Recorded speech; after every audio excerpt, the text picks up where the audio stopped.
We are going to be hit even harder by this Delta variant that is going on. Folks, health officials say all Americans will now have access to COVID booster shots beginning next month.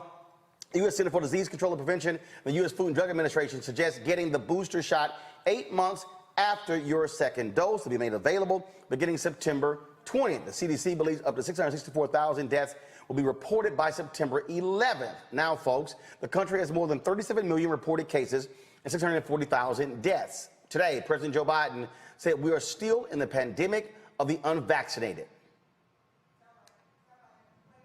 That cases may be declining in a few places. Cases are still rising, especially among the unvaccinated. There are still 85 million Americans who are eligible to get vaccinated or remain unvaccinated and at real risk. Across the country, virtually all of the COVID-19 hospitalizations and deaths continue to be among the unvaccinated. In Alabama, more than 90% of the current hospitalizations are among the unvaccinated. In Texas, 95% of those in hospitals are unvaccinated. Right now, it's worse in states where overall vaccination rates are low. But let me be clear, even in states where the vaccination rate is high, the unvaccinated in those states are also at risk. And we're seeing cases rise as a result. Quite frankly, it's a tragedy. There are people who are dying and who will die who didn't have to. So please, if you haven't gotten vaccinated, do it now. Do it now. It could save your life, and it could save the lives of those you love. Well, folks in New Zealand, they got some common sense. New Zealand put the entire nation on strict lockdown for at least 3 days after finding a single case of coronavirus infection in the community there. Throughout the pandemic, the country has reported more than 2,000 cases and 26 deaths. New Zealand managed to stamp out the virus, and the last outbreak was in February. Joining us now is Dr. Joseph Graves, Jr. Professor of Biological Sciences, North Carolina A&T. Doc, glad to have you back. So, okay, I need you to first explain this, Doc. These people are going, well, people who got the vaccine, they still getting COVID, so why should I take it? A year ago, you explained to folks that the vaccine that is actually being developed is specifically for COVID-19. That when there were strains and when there were variants, then that vaccine is not as fully effective. And so I've seen these people are now saying, well, how are people dying who still had the vaccine, but they then got COVID? Well, I mean, Roland, this is really, really basic. The vaccines are effective and safe. they protect you from getting serious cases of COVID 2019. People who have been vaccinated are not dying. They're not being hospitalized. However, the original vaccines were designed for the original SARS coronavirus variant. A year has gone past, and as the president said in his news conference, about half of the eligible people in the United States have not been vaccinated. And that group of people is allowing the virus to warp speed its evolution so that it becomes more transmissible and more dangerous. Now, to give you a clear representation of how much dangerous it is, when SARS-CoV-2 started, it had an R0 number, the number of people that it could infect from one infected person, of around 3. The Delta variant now has an R0 of 9. And that means in 10 generations of SARS replication, it will infect 9 to the 10th power people. And so we're at a situation that should have been avoided by using some simple common sense, which unfortunately, the half of the people in this country, and unfortunately we know who that half is, most of those people are people who voted for Donald Trump in the 2020 election, see vaccination as some evil plan. But in fact, vaccination is the way that we get in front of this virus, and it's the way we return to our lives. But if we don't get vaccinated, things are going to get a whole lot worse. And it's going to get a whole lot worse a lot sooner than people can imagine. Okay, and so we're still dealing with these folks who are just crazy and outlandish. You've got DeSantis and Abbott who are refusing to actually allow mask mandates. You have that going on, and you're dealing with folks who just I'm already seeing this whole deal. Okay, I don't know what's in it. I don't know what's in the booster shot. Somebody tweeted, I saw this interesting deal. They said, well, you didn't know what the hell those 11 herbs and spices in the KFC chicken is. I mean, you didn't order that chicken. And so you keep hearing that. How do you respond to all the folks out there who are saying, oh, yeah, you don't know what's in the vaccine. You don't know what's in the booster shot? The way I respond is simple. COVID kills people. We don't have a single case of a person dying from the SARS-CoV-2 vaccine. In fact, what the SARS-CoV-2 vaccines have done is they've saved people's lives. And so it comes down to some really simple things. If you don't value your own life, then what about the lives of the people you care about? What about the lives of the people you love? Now, we have teachers going back into classrooms this fall without mask mandates and without vaccination mandates across the country. Now, a lot of these teachers have young children, so they're going to be going into situations where they can possibly pick up the COVID virus from asymptomatic people and then take it home to their children. And we now know that the Delta variant is making children sick. American hospital beds are running out. And a lot of those people in those beds now are young kids who, unfortunately, aren't yet eligible for the vaccine. So if these people have any decency whatsoever, they need to start thinking about people other than themselves, and they need to examine why they believe these idiotic things that they believe. So then you have the folks who are, again, who put stuff out and they're like, well, you know, I trust the Lord, natural immunity. I'm looking for this. Somebody sent me this post earlier. Apparently Layla Ali posted something today that caused people to say, you know, what the hell are you talking about? And so here it is right here. Let me see if I can actually pull this up. Give me 1 second. I saw it. I didn't know if it was legitimate, but apparently she had posted this on her Instagram stories. and not necessarily. So this is what she wrote. Now, mind you, Layla Ali's got like 4 million Facebook followers, millions on Twitter and Instagram. People don't seem to understand that just because some folks don't wear masks, don't want the shot, don't listen to the media, or live in fear, it doesn't mean they don't believe the virus is real or think they can't get it. They know it was created to harm humanity. They simply choose to build up and trust their own immune system like they have been doing all their life. If they get it, they will deal with it. It's a God-given choice.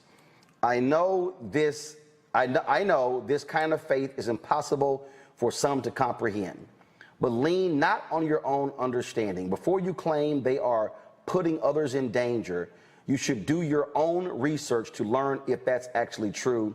You can't change anyone but yourself, so you do you. Real talk, Layla Ali. Doc, how do you respond to that?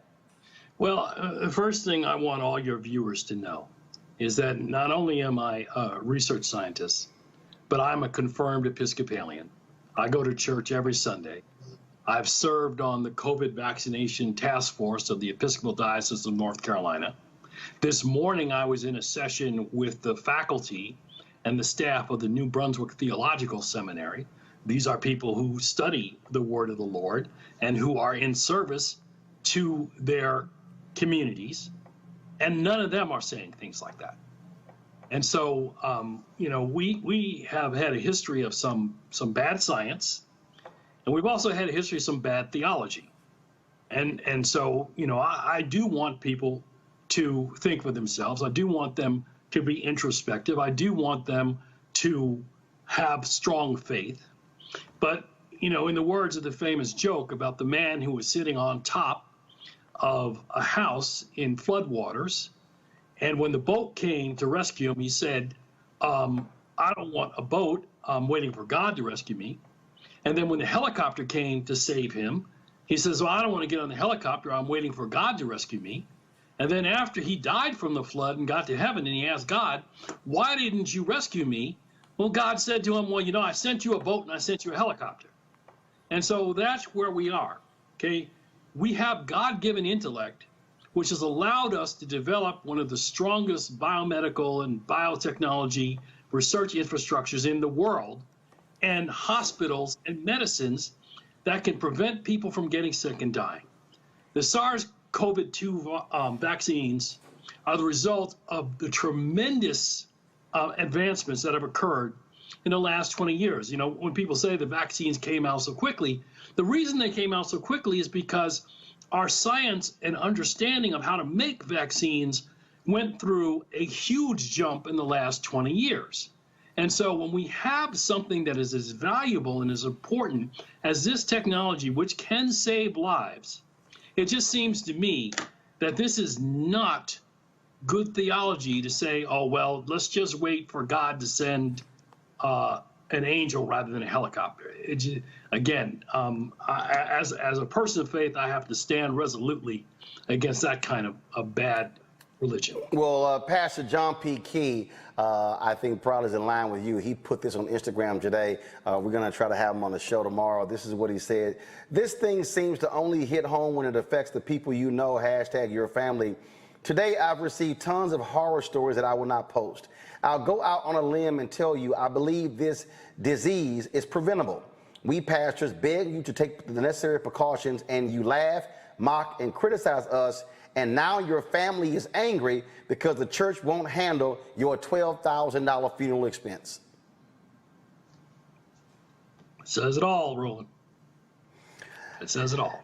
It is crazy out here. Dr. Graves, thank you very much for enlightening us with real information. I have people sitting here hitting me up saying, why won't you have so-and-so on? And my first thing I say is this person a doctor or a scientist? If not, I don't want to hear a damn thing from them about COVID-19 or the vaccine. I don't want to hear, I'm not putting conspiracy theorists on. I'm not putting these fools on and all this, oh, so-and-so. And again, when Layla's like, oh, do your own research, that's part of the problem now. We got a whole bunch of, Google doctors out here who all of a sudden are saying this when these are the same people, Doc, who have allergies and got no problem taking Zyrtec D, or any of these medicine, and they ain't got a damn clue what the hell is in that allergy pill. They get a headache, they take Tylenol or Aleve, they ain't got no clue what's in that Advil or that Aleve or that Tylenol. And so it's just amazing to listen to these people who, many of them are on high blood pressure medication, diabetes medication, thyroid medication, hypertension, all this sort of stuff, and they sitting here going, oh, I don't know what's in it. Like I keep saying, ain't no flip side to death. I'm completely with you, Roland. If you're going to build a bridge, you don't tell people do your own research and then go out and build a bridge. I mean, there are people who went to school, who have training, who are professionals in the area, who are engineers, who know how to build a bridge that's not going to fall down.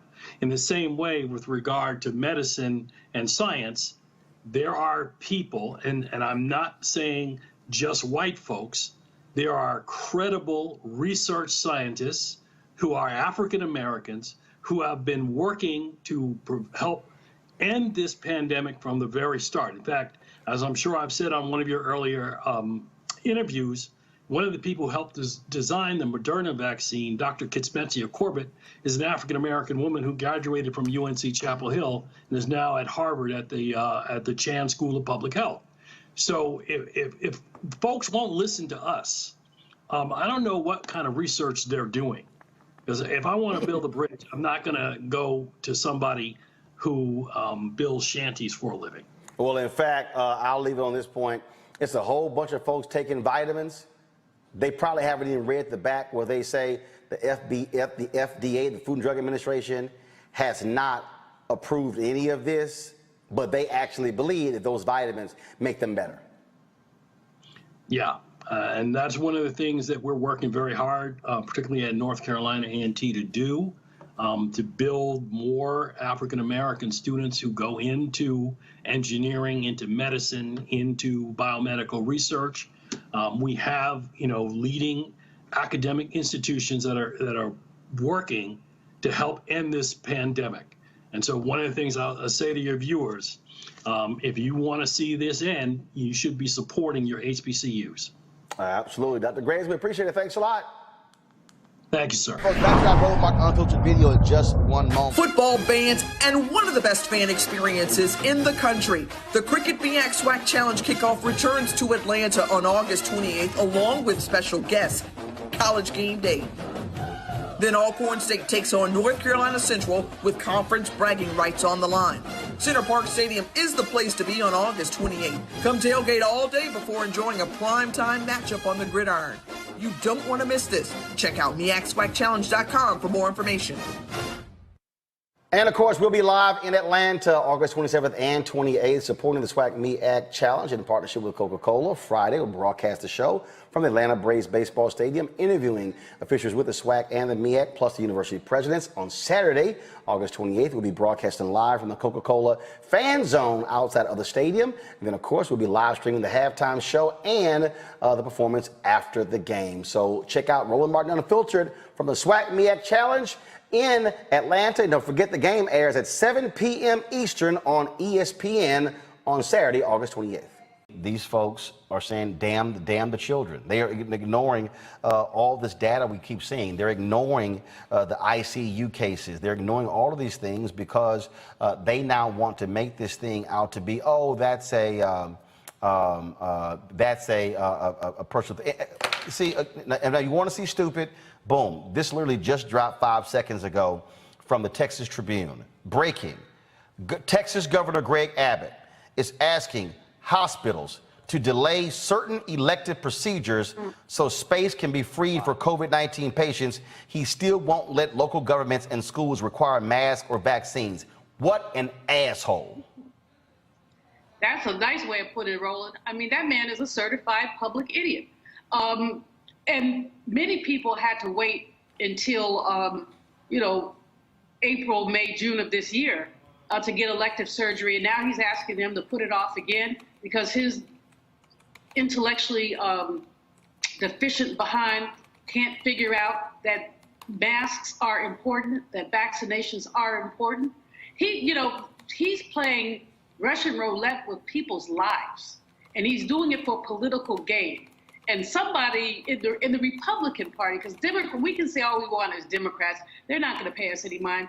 Where are the Republicans with sense? That's what I want to know. Where are the Republicans who will call this governor out and say, look? And that clip you showed earlier, I mean, I'm glad that I was not on camera. I hope I wasn't, because I was about to roll on the floor. That stupid pastor who said, we got Jesus. No, you don't. You don't have a speck of Jesus in you. Because if you had Jesus, you would look at the Bible that says things like, love your fellow man. If you loved your fellow man, you'd have a vaccination, you put your darn mask on. I mean, he doesn't have Jesus. What he has is a microphone, and that's all. I just don't get it. I don't get just this notion that these things are not happening on Congo. I mean, he don't do elective procedures to free the beds up, and you're telling districts no mask mandates. You're threatening school districts as well. You tell TEA don't inform parents of positive COVID tests. That is demonic. That's demonic, evil leadership. He's killing people, plain and simple. And, you talk about that pastor talking about Jesus and God. Jesus and God, gave us the science that created the vaccine and the mask and all of these other types of things. So where do you draw the line? Look, going back to these schools and what Mr. Spar was talking about, look, the other part that he didn't talk about, and I know he knows about it, but just didn't mention it this time around, was that also the stay-at-home option is no longer there. So if parents are opting to stay home, they are on their own. They are not going to get the Zoom from the teachers as they did last time. So that's also not an option for parents in these public schools. And so DeSantis is going to take that money from the schools and give it to parents to send their kids to a private school where they have mask mandates, because as Mr. Spar said, there's no policy for the for the private and charter schools. This is idiotic, and I really feel for the parents who don't have the resources. And I'm with the other town or city that you mentioned earlier that said, hey, screw the governors, we are going to do these mask mandates. The parents, the people have to stand up to protect their children. My son is going into the first grade in a K-8 school. The staff is all vaccinated, but by science alone, the majority of the people in that school with kids are not going to be vaccinated. We got the mask mandates, all of the precautions are being met.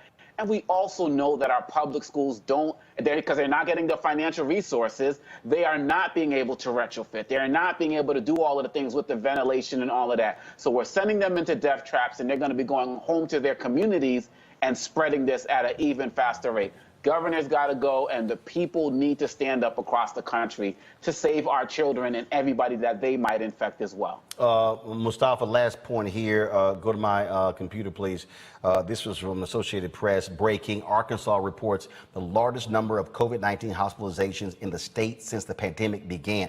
The state reported its COVID-19 hospitalizations rose by 103, its biggest one-day increase to 1,376. So here's what we can do. And for some reason, folks haven't done it yet. I have expertise in climate law, but I know a little bit about criminal law as well. So there is child endangerment, there is public endangerment, and there is reckless endangerment. So these individuals who are making these decisions, there are ramifications for those. And folks need to begin to call them to the mat, as folks would say, and actually take these folks to court. If you want them to stop this type of behavior, then we've got to utilize the courts. We have tried everything else. We've actually asked people's better angels to do the right thing. We've supplied the science. We've given examples of how we can actually slow the virus and eventually stop the virus. None of these things are motivating these folks. So it's time to take them to court. Folks, back to our Roland Mark Unfiltered video in just one moment. It's time to be smart. When we control our institutions, we win. This is the most important news show on television of any racial background. Y'all put $2, $3, $4, $5, $10, $15, $20, $30 on this and keep this going. What you've done, Roland, since this crisis came out in full bloom. Anybody watching this, tell your friends. Go back and look at the last 2 weeks, especially of Roland Martin Unfiltered. I mean, hell, go back and look at the last 2 days. You've had sitting United States senators today, Klobuchar and Harris. Whatever you have that you can bring to Roland Martin Unfiltered to support it, please do, because this information may literally save your life.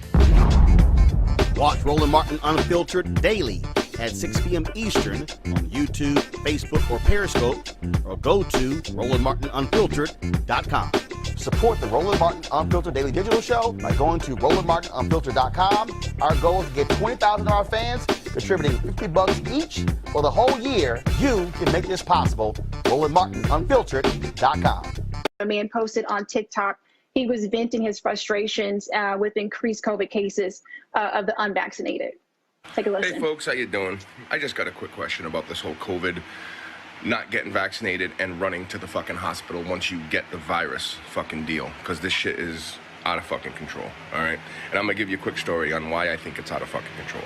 Last week I had to bring my wife into the hospital. She has stage 4 breast cancer. She was dealing with some symptoms, and I had to bring her in to get some fluid drained. She was having some pain, blah, blah, blah. She was in there for 2 days. On the 3rd day, she honestly should have stayed one more day. Maybe 2 more days, okay? But on the 3rd day, instead of draining her fluid and what they wanted to do, they told us that she had to be discharged because they had no room left in the hospital because of COVID. Here's my question. Why 99% of everybody that's in the hospital with COVID right now is unvaccinated, okay? If you really fucking believe that COVID's not real, and you really believe that's not a big deal, and you really believe that you don't need to get the vaccine, that is your fucking right, okay? I'm not gonna argue with you about that. What I am gonna argue with about is you running to the fucking hospital once you get the virus. If you don't trust the medical field to prevent you from getting it, why do you trust them to cure you from it? Why do you run to the fucking hospital? If you really believe that COVID's not a big deal and it's not this, that, the other, and you don't get the vaccine because stick to your fucking guns and keep your motherfucking ass at home. Stop running to the hospital, putting everybody else at fucking risk, and in turn, the collateral damages. People like my wife who actually need medical fucking help for a chronic fucking disease get kicked out of the hospital because your dumb ass is too stupid to go get a fucking vaccine shot. Keep your ass at home. If you really believe COVID's not a big deal, prove it. Stick to your fucking guns, keep your ass at home, and fucking deal with it. Well, there we go. He says, stay at home if you are sick. People are flooding the hospital. He had a sick wife, and because of those folks who are unvaccinated, they are flooding the hospital. Let's bring Dr. Daphne. Again, thank you so much for being with us. First off, I want to get your reaction. A lot of people may be feeling the same way. We know the uptick in cases is promoting more mask mandates as we continue to move forward. Now, the mask mandates here are many states. No cities are moving forward towards requiring vaccination confirmation. So, Dr. Daphne, if you wouldn't mind just kind of giving it, what is it like being number one on the front lines and the reaction that a lot of people are seeing with the mask mandates? They want to wear them or they don't want to wear them. Yeah.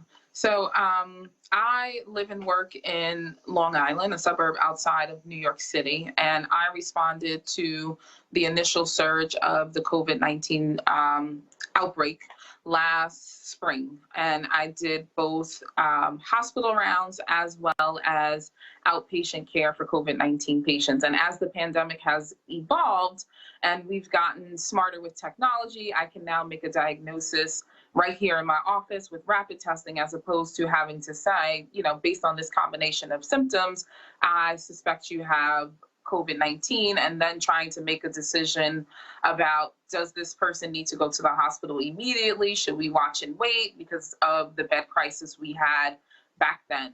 Fortunately, I live and work in a state that is highly vaccinated, and so we are seeing a significant difference in terms of the number of cases and hospitalizations we're seeing from COVID-19 versus a state like Florida or Louisiana or Arkansas or places in Texas where their hospitals are at 75, 85, 90% capacity. and where their ICUs are again being maxed out, like in Tennessee, because there's a significant hesitation to get vaccinated. So we're in those states where less than 30% of people or less than 50% of people are fully vaccinated, they are back in the same crisis mode we were in November before we had a vaccine available, or where we were in spring of 2020 when we were really at the height of the onset of the pandemic. And I have to say, I totally feel that man's pain. I feel his pain as a breast cancer survivor myself, as someone who is close and connected to people who are immunocompromised or immunosuppressed or chronically ill and need access to their doctors and other healthcare professionals. And that we should not be in a position when we have 3 vaccine candidates available to us, where any person in this country can simply go and present themselves in any location, a hospital, a healthcare setting, a doctor's office, a pharmacy, a grocery store, Walmart, for God's sake. You can get a vaccine anywhere. There is no need for this, and I understand his frustration, and I totally understand why he cursed and dropped F-bomb after F-bomb, because there is no eloquent way to put it. What we are dealing with is ridiculous. And even as a healthcare professional, someone who has given their life and given their all to taking care of other people and ensuring the health and well-being of people, I'm quite frustrated. And I sort of, in my own personal life, not in my stethoscope, not in my office, but Alexia feels like, if you don't wear a mask, if you don't want to get vaccinated, you want to run out and be at bars and restaurants and do high-risk things without regards to everybody else's health and well-being, you shouldn't come to a hospital expecting everybody to drop everything, push everyone else to the side, and save you. Dr. Gaffney, triple board certified infectious disease physician, understands that everybody doesn't get it. Everyone doesn't hold the same belief. And unfortunately, there are real health consequences to that. And so I gave an oath to take care of people and to meet their needs. But it is incredibly frustrating that we are where we are today. Folks, back to that Roland Martin Unfiltered video in just one moment. Seek.com, we are partnering with them, of course. We appreciate their support right here on Roland Martin Unfiltered. Check out a couple of their products that you can take advantage of. Bon Jovi, and you're watching us on Seek. What's going on? This Quavo Huncho, but right now you in the Huncho's world. Please let the music play.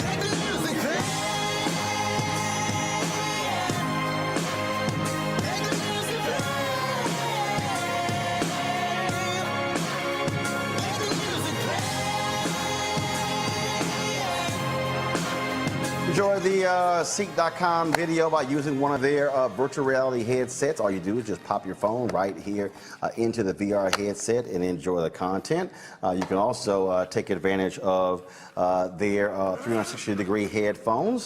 These headphones here come in a couple of colors, black and gold, but then also all gold. And so you can check these out. If you want to use our promo code to get a discount, it's RMVIP21, RMVIP21. Then, of course, a portion of the proceeds comes back to Roland Martin Unfiltered, which allows for us to fund the show. And so this is a black-owned company, and we certainly believe in supporting black-owned companies. Mary Spiel is the founder. And so, again, go to Seek.com and use the promo code RMVIP21.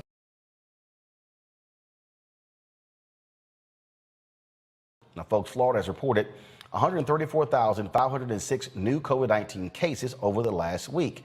In just under 2 weeks, 6 unvaccinated members of the same church contracted COVID-19 and died in Jacksonville, Florida. Currently, 15 to 20 members from the church are in the hospital. The church hosted a free vaccination clinic on Sunday for those who wanted to get vaccinated. But this thing goes even deeper than that, folks. What we're seeing is a number of companies, law firms, and others now requiring their workers to be fully vaccinated. The NFL is taking a very strong stand when it comes to this issue as well. Yet you still have players like Minnesota Vikings quarterback Kirk Cousins, who said that he will not take it, and then he said he will protect himself as best possible, including plexiglass. Well, it's a little hard for you to have plexiglass surrounding you if you're playing on the field. Lamar Jackson, who plays for the Baltimore Ravens, their star quarterback, he's tested positive for COVID, and he still says he's unsure if he's going to take the vaccine. you tested positive twice.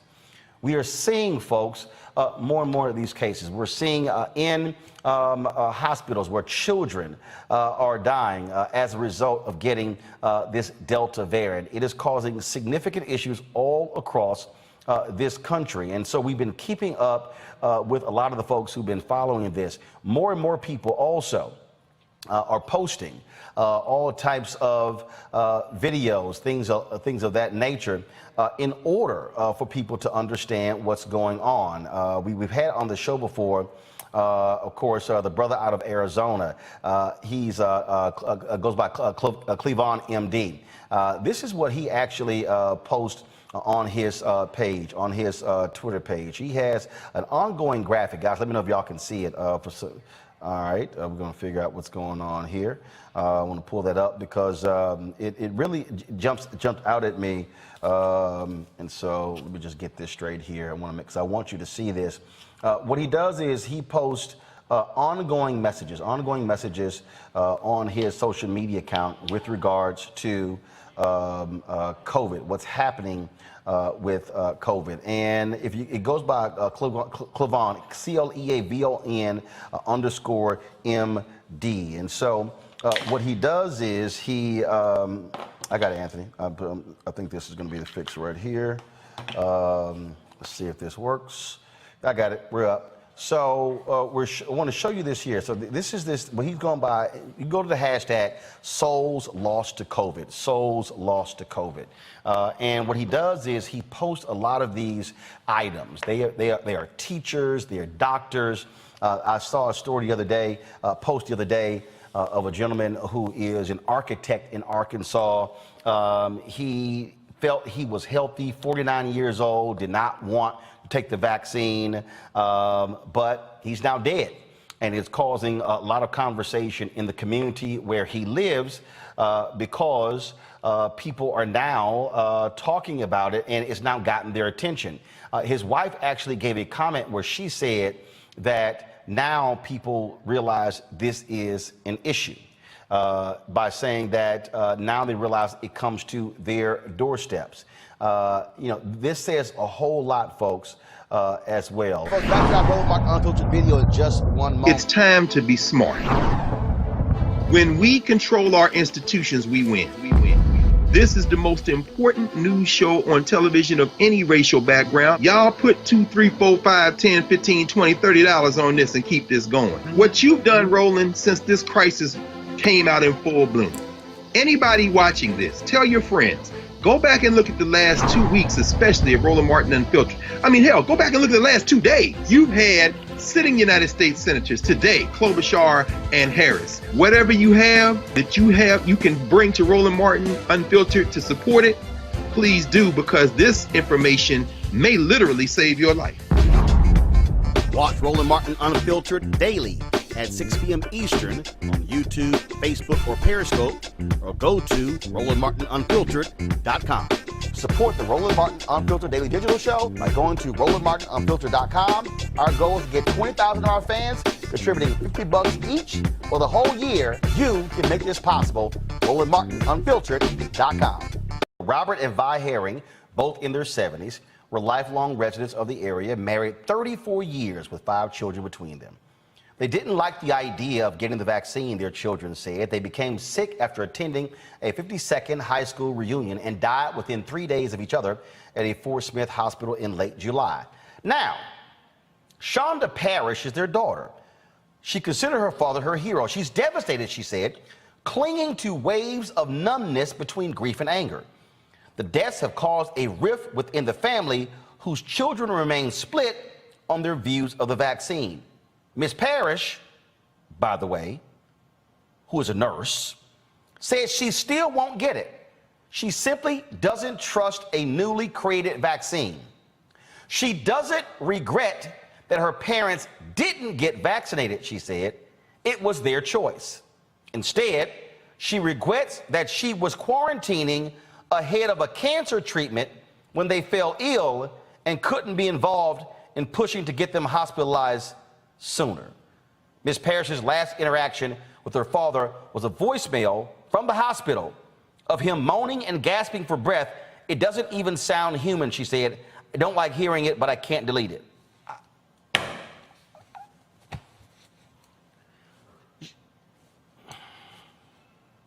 One of y'all can go ahead and talk. Yeah, you know, when my dad got COVID in the hospital, and they called me and started reading the last rites over the phone. I didn't know what the guy was doing, the reverend guy, and this was at the height of it all. And I'm like, wow, what if those were like really the last moments, right? How many families have had to go through that situation where the parent didn't come home, or the child or the son or whoever, and they died alone in these rooms on these ventilators? And look, this argument that this is a new thing, people started working on this vaccine over 2 years ago as it related to SARS and other derivations that eventually would become this COVID. So this whole idea of it's new, it's not true. And again, to say that you're mad at you're not mad that this is how they chose to go. This idea of, well, if they die, they die. This is not how it's supposed to be. And it is really ridiculous, especially when we see the numbers rising with children now. And they're not only rising with children, but they're rising with them more quickly. So hospitals, I heard just today, a hospital in Texas, it took 3 months to get to a certain level of COVID patients, and they got there in 3 weeks this time around. So if you're not going to wake up to it now, you're going to be attending a wake for a family member, and people got to get over this right now. The thing here, Julian, this was a quote from the daughter. Since the Herrings died, Ms. Parrish has felt judgment from friends and acquaintances asking why her parents weren't vaccinated, why she didn't make them get vaccinated. Quote, we didn't kill them, but some people make us feel like it's our fault. They're gone. No one should try to make you feel guilty because someone died. Now, her brother feels different. He said apparently he tried unsuccessfully to push his parents to get vaccinated, and is now trying to persuade his relatives. He was put off by friends and acquaintances pushing conspiracy theories about the vaccine even after his parents' death. I'm absolutely angry and frustrated. Their age and health conditions, they should have gotten vaccinated really early, and then trying to talk to friends of theirs and hearing these ridiculous things about depopulation and computer chips. You know, first of all, this woman, Miss Parrish, she's a nurse. She should not be allowed into anybody's hospital. If she refuses to get vaccinated, she should be forced either to get vaccinated or to find another job. You cannot telework as a nurse. So go do something else. You know, I mean, seriously, her brother is absolutely right. They didn't kill their parents, but they contributed to their death. This laissez-faire attitude of what will be, let's not worry about it. If I die, I die. If you want to die, you'll die. Not having the vaccine, as far as I'm concerned, is akin to committing suicide. You're saying that you wish to be dead, and you're prepared to actively court death, especially if you're of a certain age. These people were in their 70s. From a picture of them, Roland, they look like vital people. They went to a high school reunion from 50 years ago. They didn't have to die.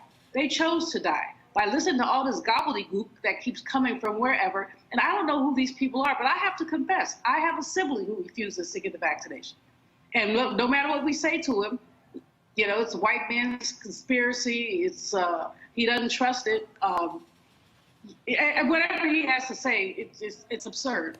And it has to be coaxed to wear a mask. I mean, we refuse up until a point to wear a mask until the nurse practitioner told him he couldn't come in the house to see his mother as she was dying unless he put a mask on. So I don't know where these folks come from, and I don't know what they're thinking, but I know that they're imperiling others and they're imperiling themselves. Back to that Roland Martin Unfiltered video in just 1 moment. It's time to be smart. When we control our institutions, we win. This is the most important news show on television of any racial background. Y'all put $2, $3, $4, $5, $10, $15, $20, $30 on this and keep this going. What you've done, Roland, since this crisis came out in full bloom. Anybody watching this, tell your friends. Go back and look at the last 2 weeks, especially of Roland Martin Unfiltered. I mean, hell, go back and look at the last 2 days. You've had sitting United States senators today, Klobuchar and Harris. Whatever you have that you can bring to Roland Martin Unfiltered to support it, please do, because this information may literally save your life. Watch Roland Martin Unfiltered daily at 6 p.m. Eastern on YouTube, Facebook, or Periscope, or go to RolandMartinUnfiltered.com. Support the Roland Martin Unfiltered Daily Digital Show by going to RolandMartinUnfiltered.com. Our goal is to get 20,000 of our fans contributing $50 each for the whole year. You can make this possible. RolandMartinUnfiltered.com.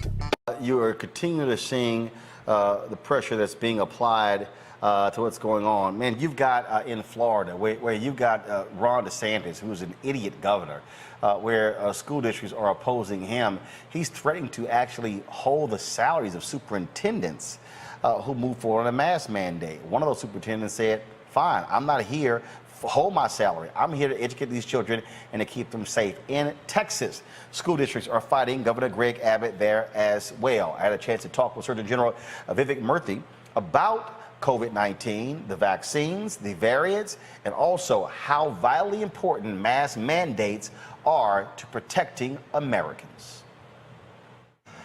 All right, Surgeon General Murthy, glad to have you on Roland Martin Unfiltered. Always good to see you. Let's jump right into this. We have spent a whole lot of time on this show putting on black experts and scientists and doctors and ER doctors, anesthesiologists, epidemiologists, going on and on, trying to walk through people the reality of COVID and the vaccine. You know, how important is it to have trusted voices speaking to different communities, because there is so much misinformation and disinformation out here?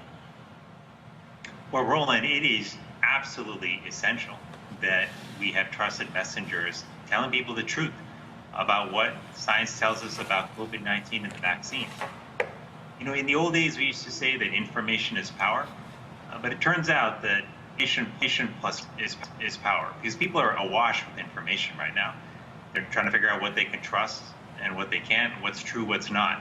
You need somebody to help filter that for you, and you've got to trust in that person. And that's why, even if you're a family member or friend who's got no background in health or science, you might be the trusted person in someone's life who can help them understand what the truth is about COVID-19 vaccines, who can help them make a decision about getting vaccinated. But it's also why, as communities, we've got to put our trusted messengers forward, whether that's our faith leaders, whether that's our local doctors and nurses. We've got to make sure they're at the front lines talking to folks so people can get accurate information. Because, look, as a doctor, I believe everyone has a right to the facts so they can make the right decisions for themselves. People may make different decisions, but they have a right to have the accurate information that you and I have access to.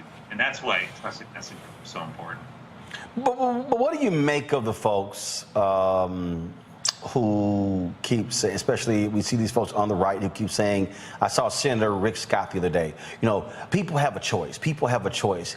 And that they act as if it's good versus bad. And they keep harping on that, but we're talking about an increasing number of children in ICUs. We're talking about this one church in Florida, 20 people infected. 6 have already died. And so then I saw a tweet today even, a Kansas U.S. Senator Roger Marshall saying, who's a doctor, oh, no one has convinced me that masks are effective. That, as a Surgeon General, that has to absolutely drive you crazy, that a Republican United States Senator who is an MD is saying that on television. Well, look, first I want to say people do have a choice, right, about whether they get vaccinated or not. But what people do also need to make their decisions is they need to know that the information they're getting is reliable. And you know what's misinformation and false information being peddled around, that's not new.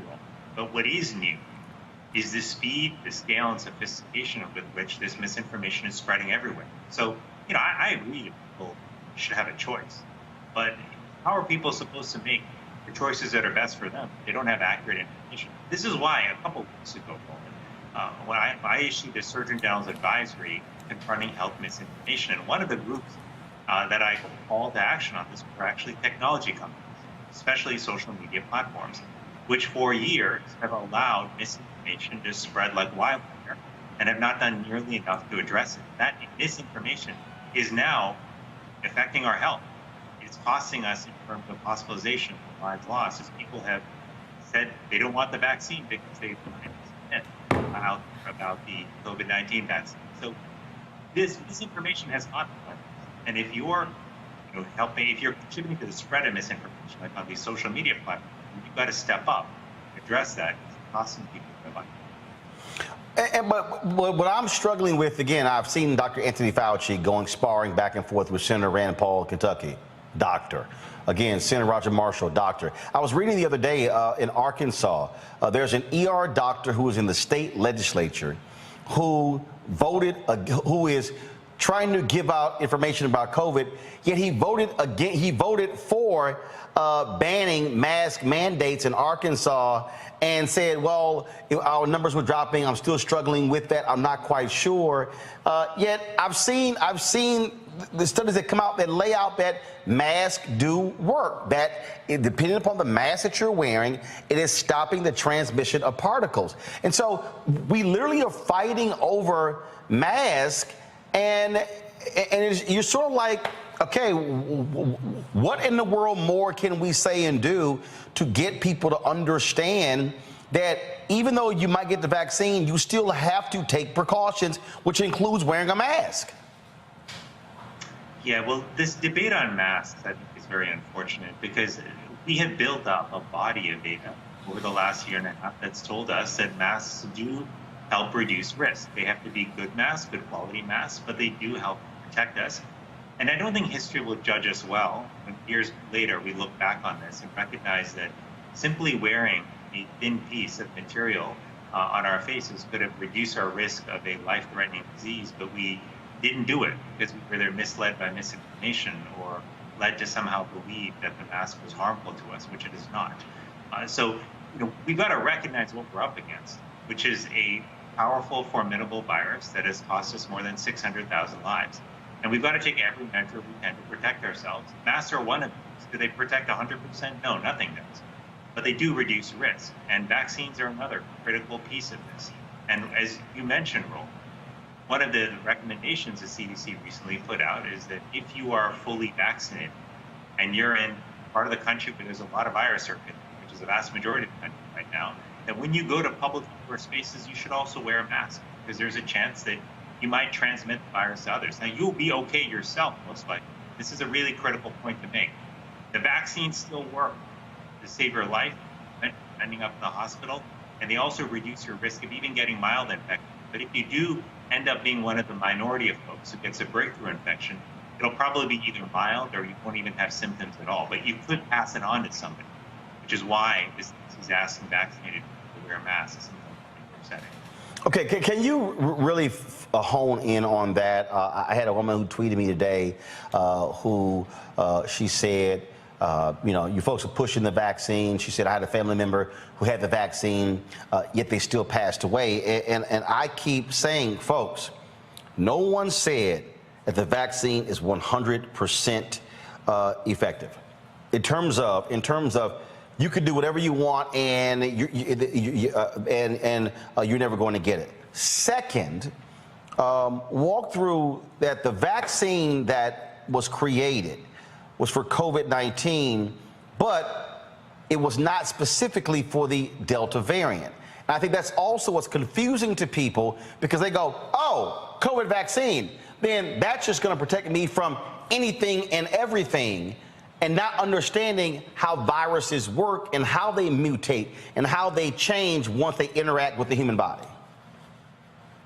Yeah, it's a really important question, Roland. And there's some good news here, which is even though we've gone through now several versions of COVID-19, you had the original version, you had an alpha version, now we're dealing with the Delta version.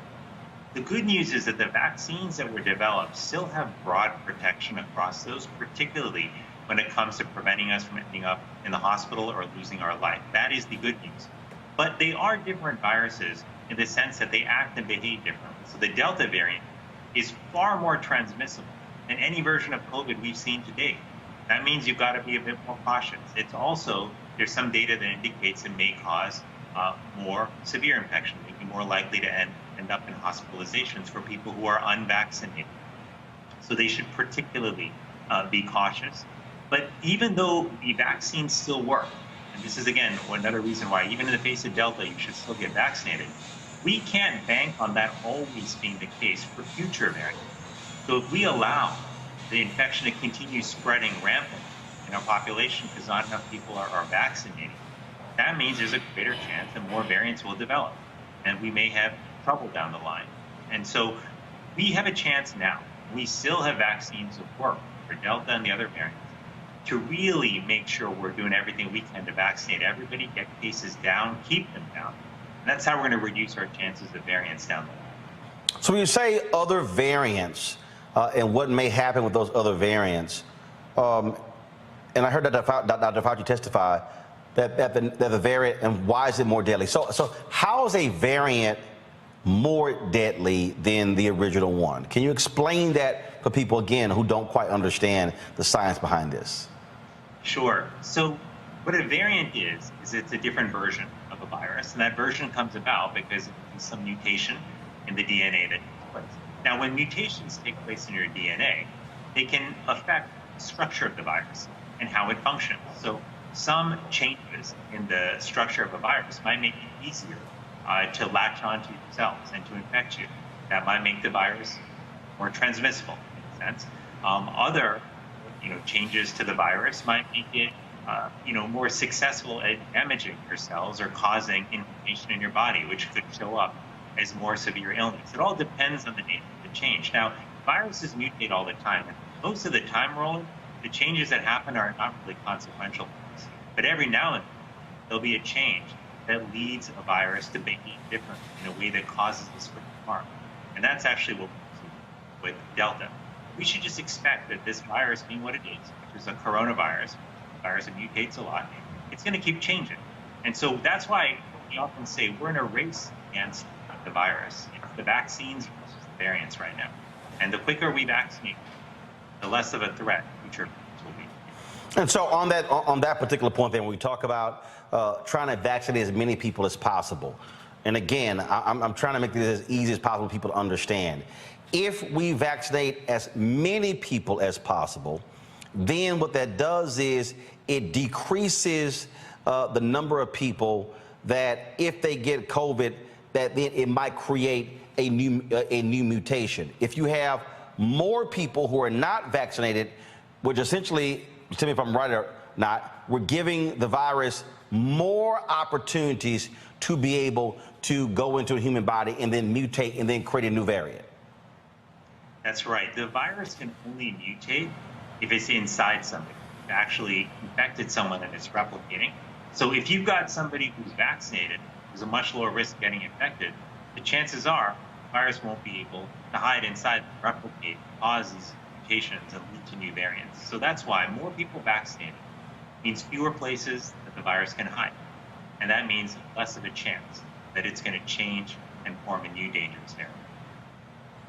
So right now, we got people who are going to getting kids ready for school. You've got states in Texas and Florida where the governors there have ordered no mask mandates. You've got school districts like in Austin, Dallas, who are looking to oppose that.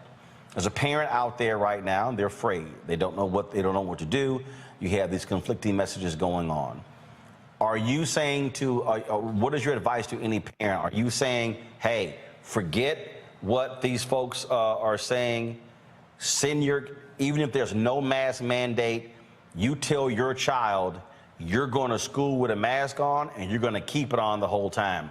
What advice as a Surgeon General are you giving to the parent? Forget the politicians, forget whether they for mask mandates or not. What are you saying to that parent if they're sending their kid to school, how they should be talking to their child about protecting themselves? Well, it's such an important question. And I think about this first and foremost as a parent myself, Roland. I've got 2 small kids, and I know that for all of us parents out there, their number one thing in our life, number one priority is to make sure our kids are safe. And so I recognize this has got to be a scary time for some parents, especially if their schools aren't taking all the precautions that are necessary. But here's what you can do.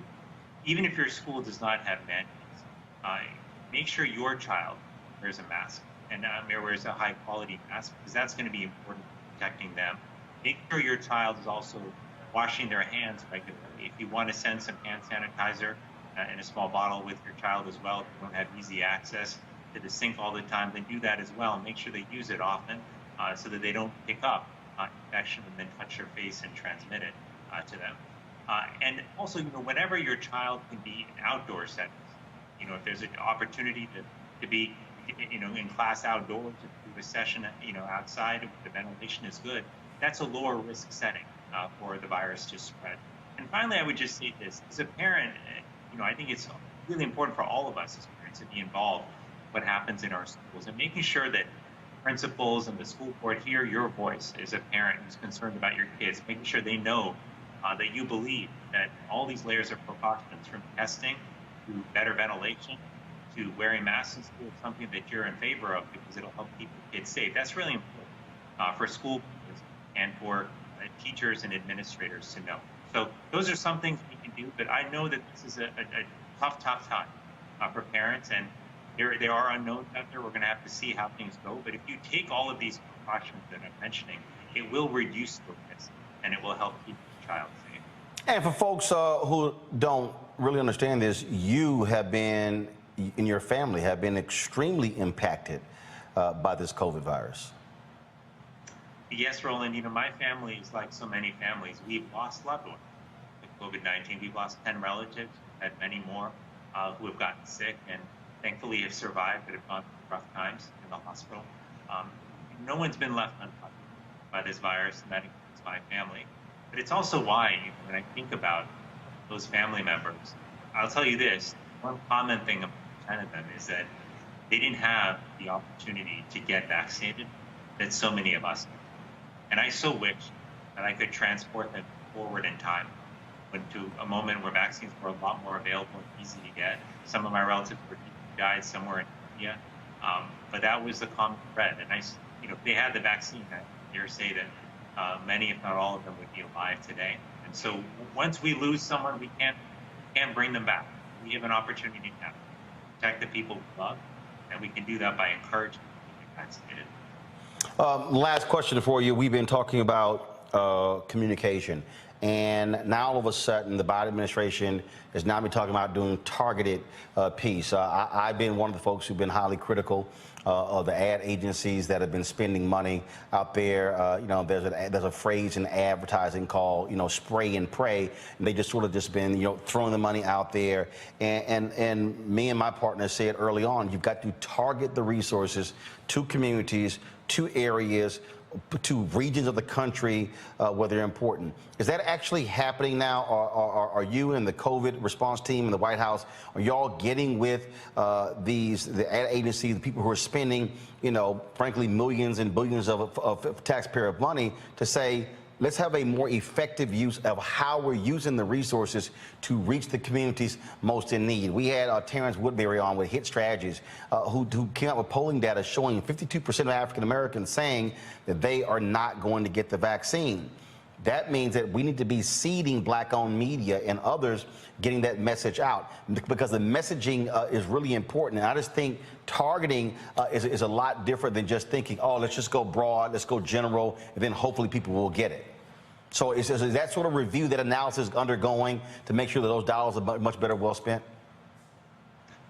For sure, Roland. I mean, you're absolutely spot on about the importance of targeting. And I know that the teams that are working on the media strategies are figuring out how to tailor the messages so that they reach the right audiences. But I'll also say, Roland, that a key part of targeting also, I think, has to take place in our community efforts. And that's been really our focus from the early days, is thinking, how do we mobilize the right folks in communities, provide them with the right supports, and recognizing that they are often far more effective messengers than those of us at the federal level may be.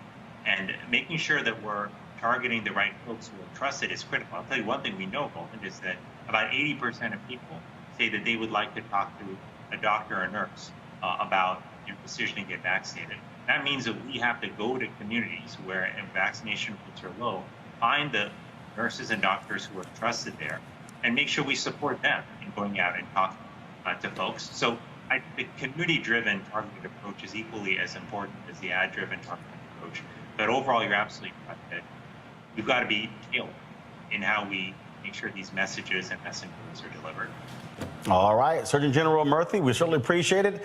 Thanks a bunch and look forward to having you back on the show. Well, thanks so much, Roland. Take care. Good to see you and stay safe. Indeed, take care. Back to that Roland Mark Unfiltered video in just one moment. Yo, this is Ziggy Marley. Catch my live performance on Seek. Bon Jovi, and you're watching us on Seek. What's going on? This Quavo Huncho, but right now you in the Huncho's world. Please let the music play.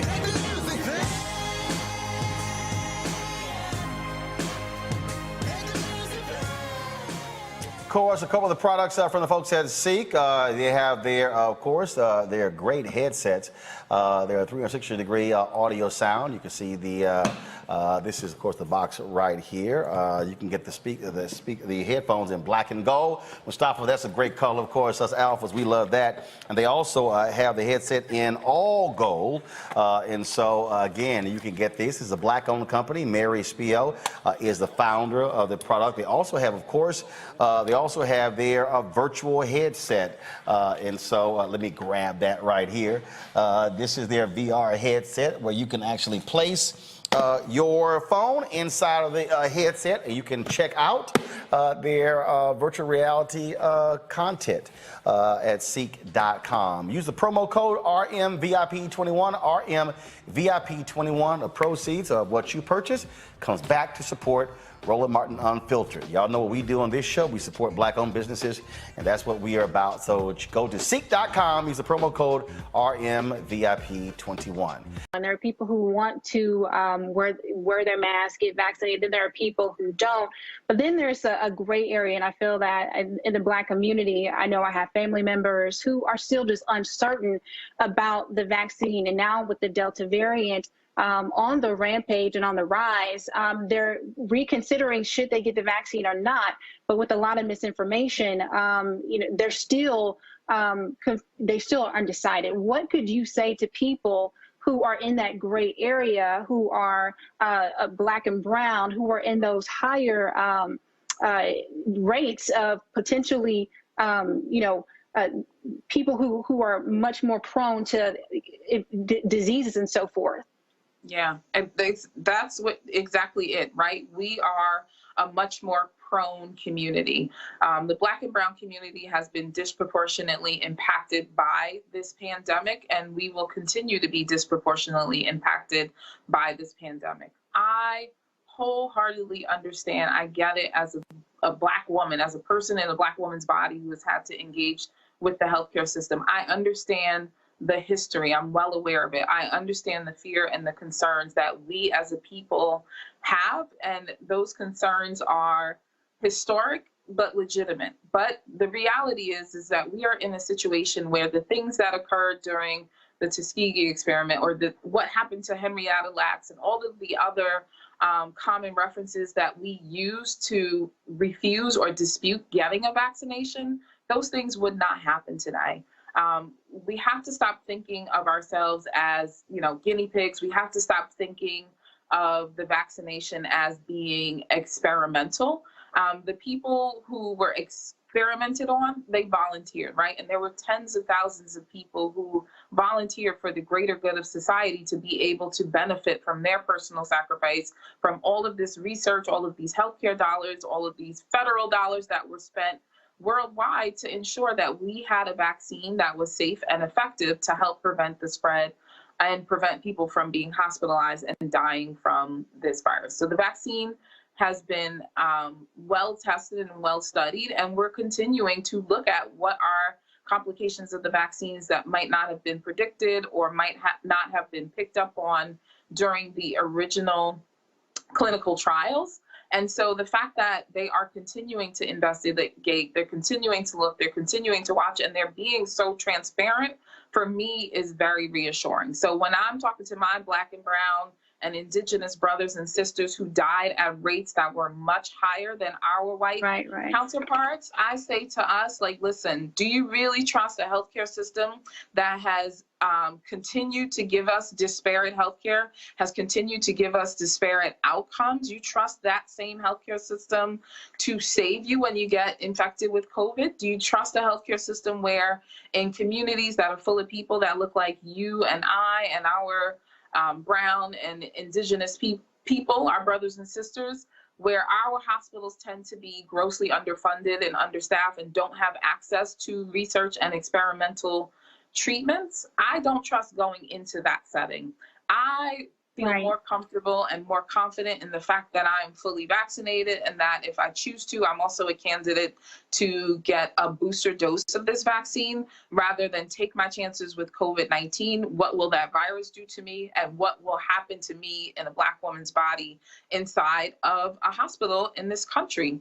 I feel much more comfortable getting a vaccine than I do getting COVID-19. And I think, you know, because we've been more disproportionately impacted by the COVID-19 pandemic, and because we will be more disproportionately impacted by this whole anti-vax vaccine hesitancy movement, we really have to sit down and consider what's at stake. And as you said, we are a population in general that has far more stressors, far more comorbid conditions, is more likely to have the things that put us at high risk to be hospitalized and to die from COVID-19. So if I'm already at increased risk for the worst case scenario of this virus, I'm not going to put myself in a position where I'm then hospitalized and I'm having to fight for my life, having to advocate, having to beg and plead to get the same treatment as my white counterparts. I'm going to do everything that I can to prevent this infection. And for me, that's vaccination.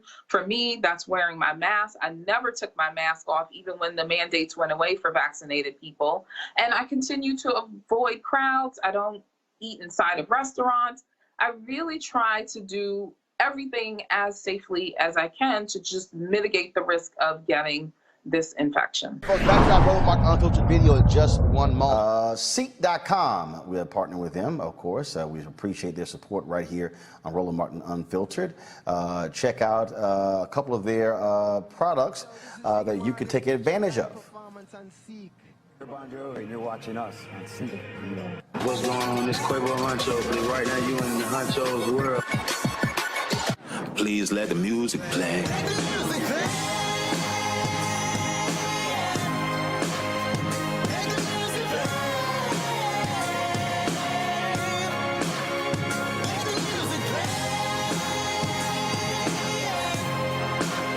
Enjoy the Seek.com video by using one of their virtual reality headsets. All you do is just pop your phone right here into the VR headset and enjoy the content.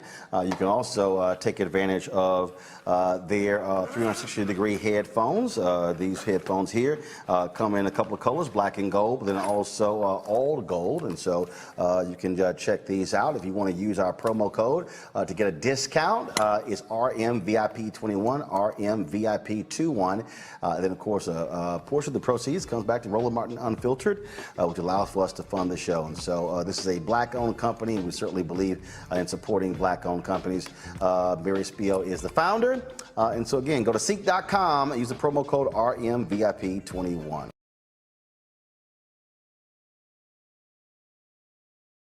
UK lawyer Leslie Lawrenson, trained at Cambridge.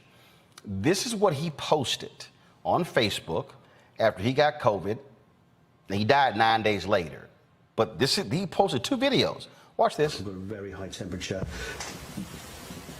This makes some pain, some shivers, a cold in my extremities. It feels exactly like a cold, maybe a little bit worse. When I stand up, I feel like I'm going to fall over. I can't remember if I've ever had that. Never have had a cold before. I hope I've got it. I hope it is COVID. Because I'd rather have the antibodies in my blood than take the jabs. Anyone who knows my opinion, anyone who has followed my comments on my Facebook page knows what I feel about the jab. So this is an update on the vlog that I made yesterday. I've already posted on Facebook that last night was pretty dreadful.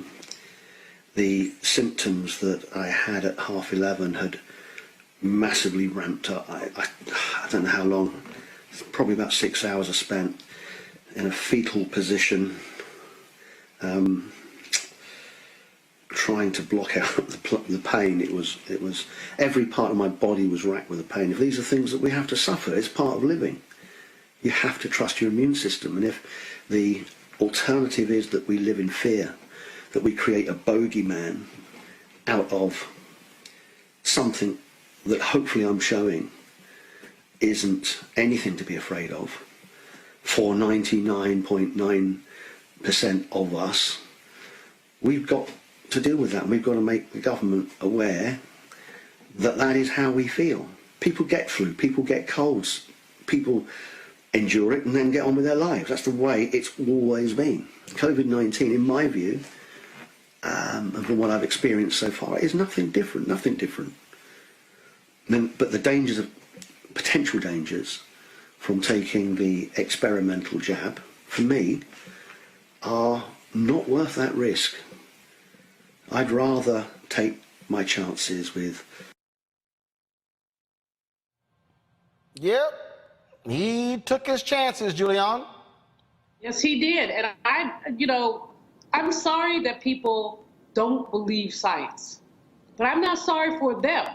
Quite frankly, I won't say anybody deserves to die because that's on God.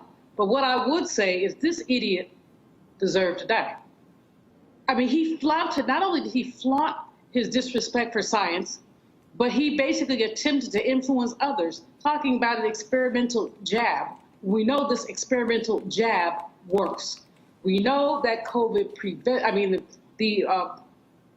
the immunization prevents death.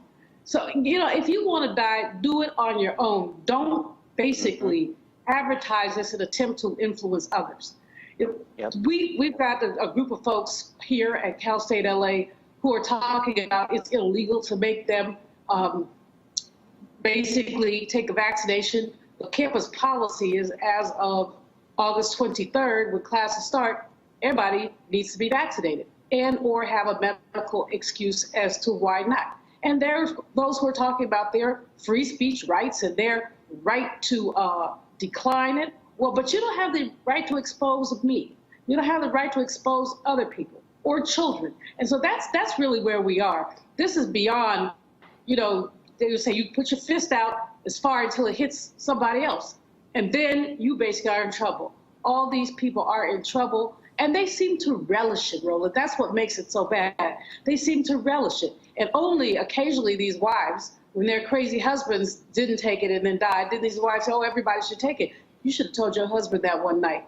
You should have shut down, and said, look, until you get the vaccination, sleep in another room. I mean, we have influence, but many of us aren't using it. Folks, back to our Roland Martin Unfiltered video in just one moment. It's time to be smart. When we control our institutions, we win.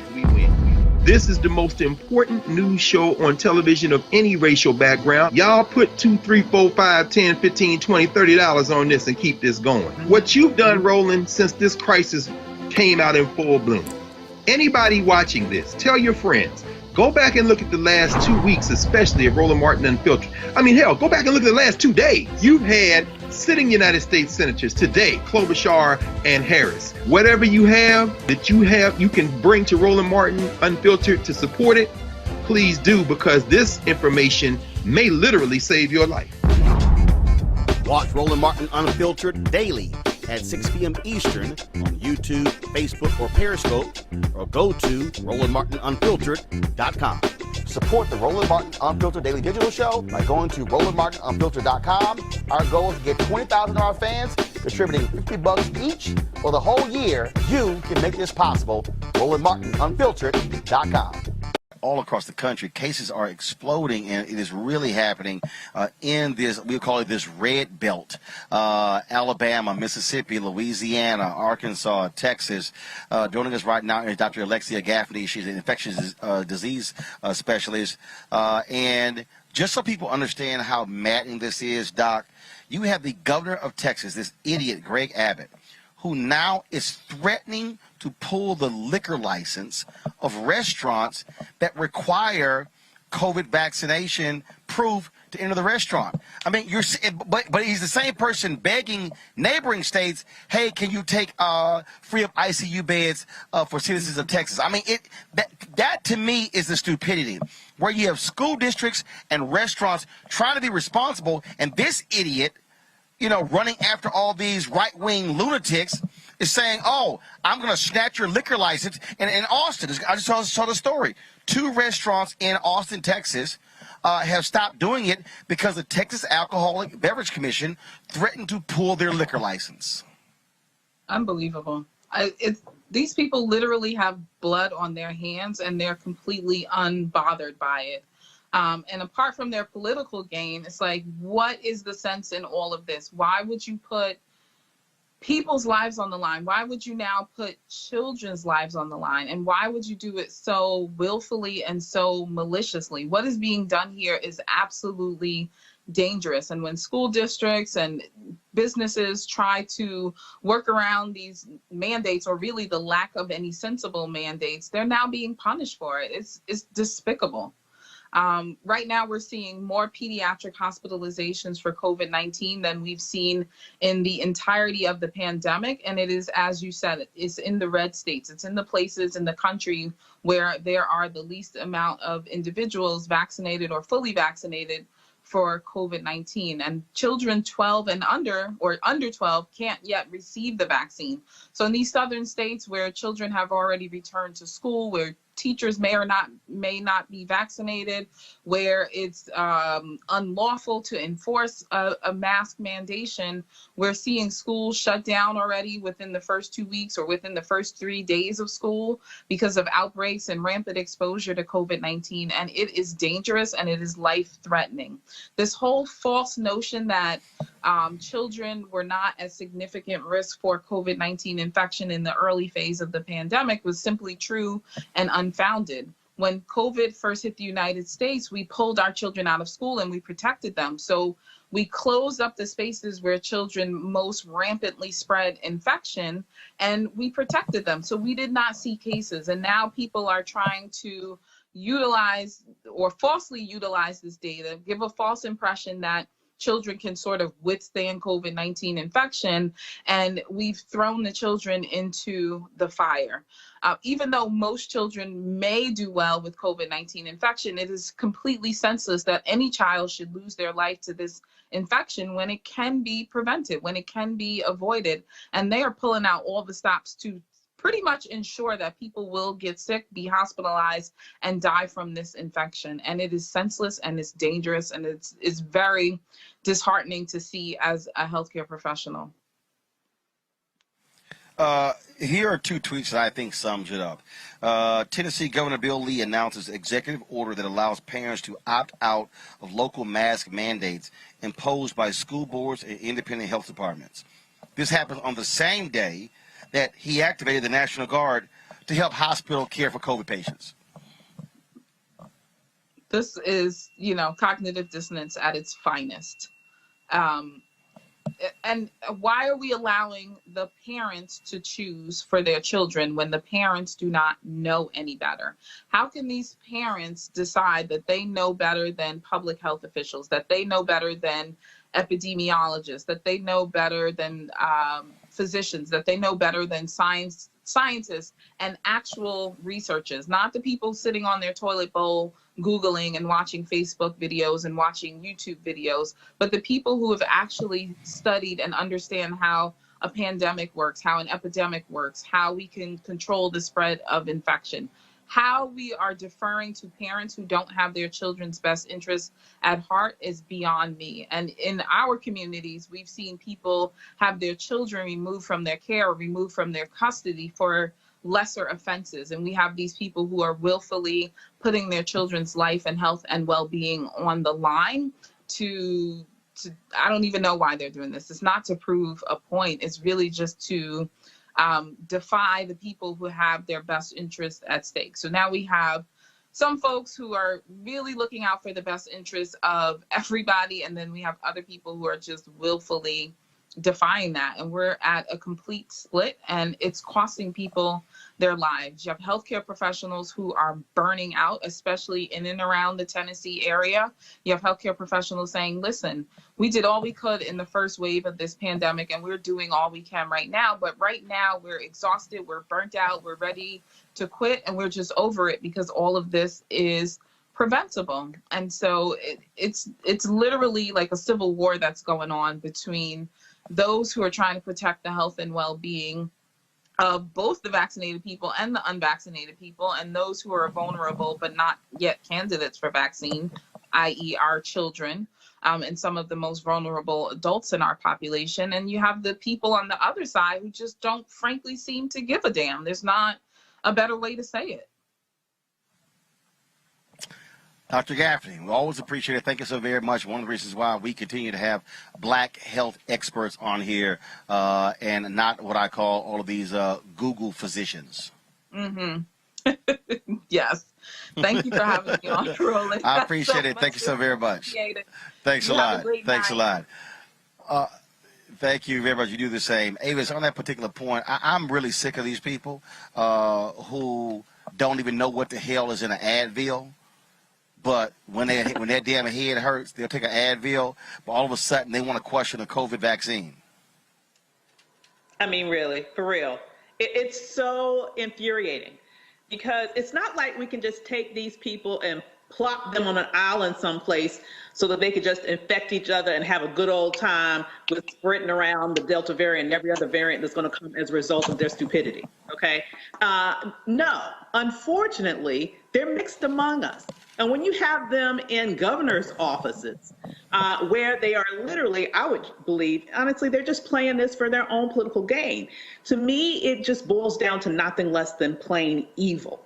Because this type of ridiculousness, where on the one hand, you're going to undermine the success of businesses for you to make a political point, while at the same time you're putting people's lives in danger and asking other states to clean up your mess for you, is absolutely ridiculous. You know, I really hope people are paying attention and somehow are able to overcome all the challenges that's going on with the voting laws in Texas right now to be able to get this complete, insane evildoer and any others like him out of office. Omakongo, I get a kick out of the folks who say, oh, absolutely not. I'm not taking a vaccine. And I had somebody who was saying that for me, look, I got God protected me, and the person responded, so when you get sick, you going to the church?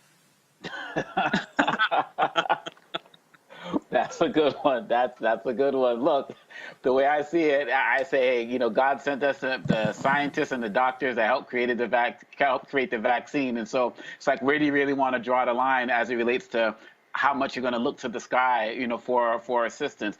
At the end of the day, it's really sad because what Dr. Gaffney said, which is really important for us to pay attention to, is the fact that kids were generally protected last year because we kept them home. Now we're just throwing them out there. And like they say, when two elephants battle, it's the grass that gets trampled. And it's really unfortunate. And I think that right now what we're seeing is that these governors, these Congress folks, these guys, if they have kids, none of them, their kids are going to the schools that are going to be affected by it. They're in private schools that have mask mandates, and they're completely separated from everything that's going on. As Dr. Weaver said, these people are evil, and I don't know if enough voters who support them are going to wake up. And if we don't get this voting rights issue fixed, these guys are going to end up staying in power for the long term, and we're going to have more deaths. And so we need to get up. We need to act up. We need to hit the streets. And I commend all of the businesses that are out there trying to make the right decisions, who are fighting these governors. And yes, Texas Supreme Court sided with Abbott. This might go to the higher courts, and I'm hoping that, given some of the things that we saw with Coney Barrett, we might be able to get some justice with the Supreme Court to some of these cases, make it there. Fingers crossed, but it shouldn't have to get this far. Tell you, it's crazy, Mike Brown, and I swear, I'm telling you, I was at the Kim Babyface Music Soul Child concert. I dropped in Houston, and the sister comes up to me from Arizona, and she's like, why won't you have people on your show who give the other side of the story? I said, I'm sorry, what's the other side? She says, well, I'm not vaccinated. I said, well, first of all, back the hell up. Her ass unvaccinated, got a mask dangling from her wrist. I said, I need you to back your ass up. And she says, well, you know, I have a pharmacist, and he doesn't believe in the vaccine. I said, well, first of all, he ain't a doctor. I said, that's the first thing. But she said, it's the other side of the story. I said, yeah, death That's the flip side. I'm telling you, it's been tripping me out, the folks I've been running into. But I literally told her, back your ass up. You ain't going to be in my face talking to me about you ain't taking the COVID vaccine with a mask dangling from your damn wrist. Back the hell up. Go on, back up. I find it interesting. I'm wondering, clearly, I think we saw some of the footage last week, and I think you may have even shown some of the footage in Tennessee, and there's like a school board meeting, and the people in the parking lot were obviously were yelling at folks that wanted to support the mask mandate. And I'm wondering this correlation between, I hate to assume, but I'm assuming those were Trump supporters in the parking lot. And then with black folks that are not Trump supporters, that are still believing in the same conspiracies that the Trump supporter is.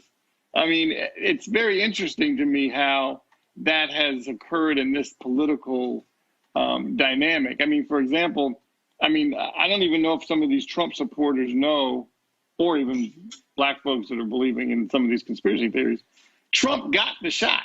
He got vaccinated. Yep. He wanted to protect himself. Why he doesn't tell the world that, or doesn't do his own PSA? Yeah, I don't know.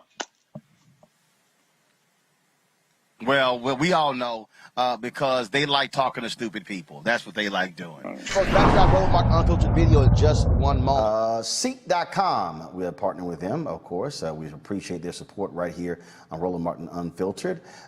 Check out a couple of their products that you can take advantage of.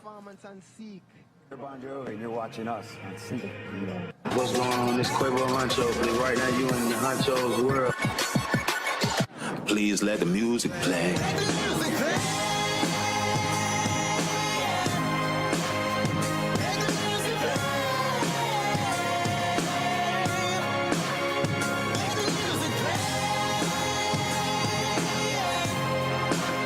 Enjoy the Seek.com video by using one of their virtual reality headsets. All you do is just pop your phone right here into the VR headset and enjoy the content.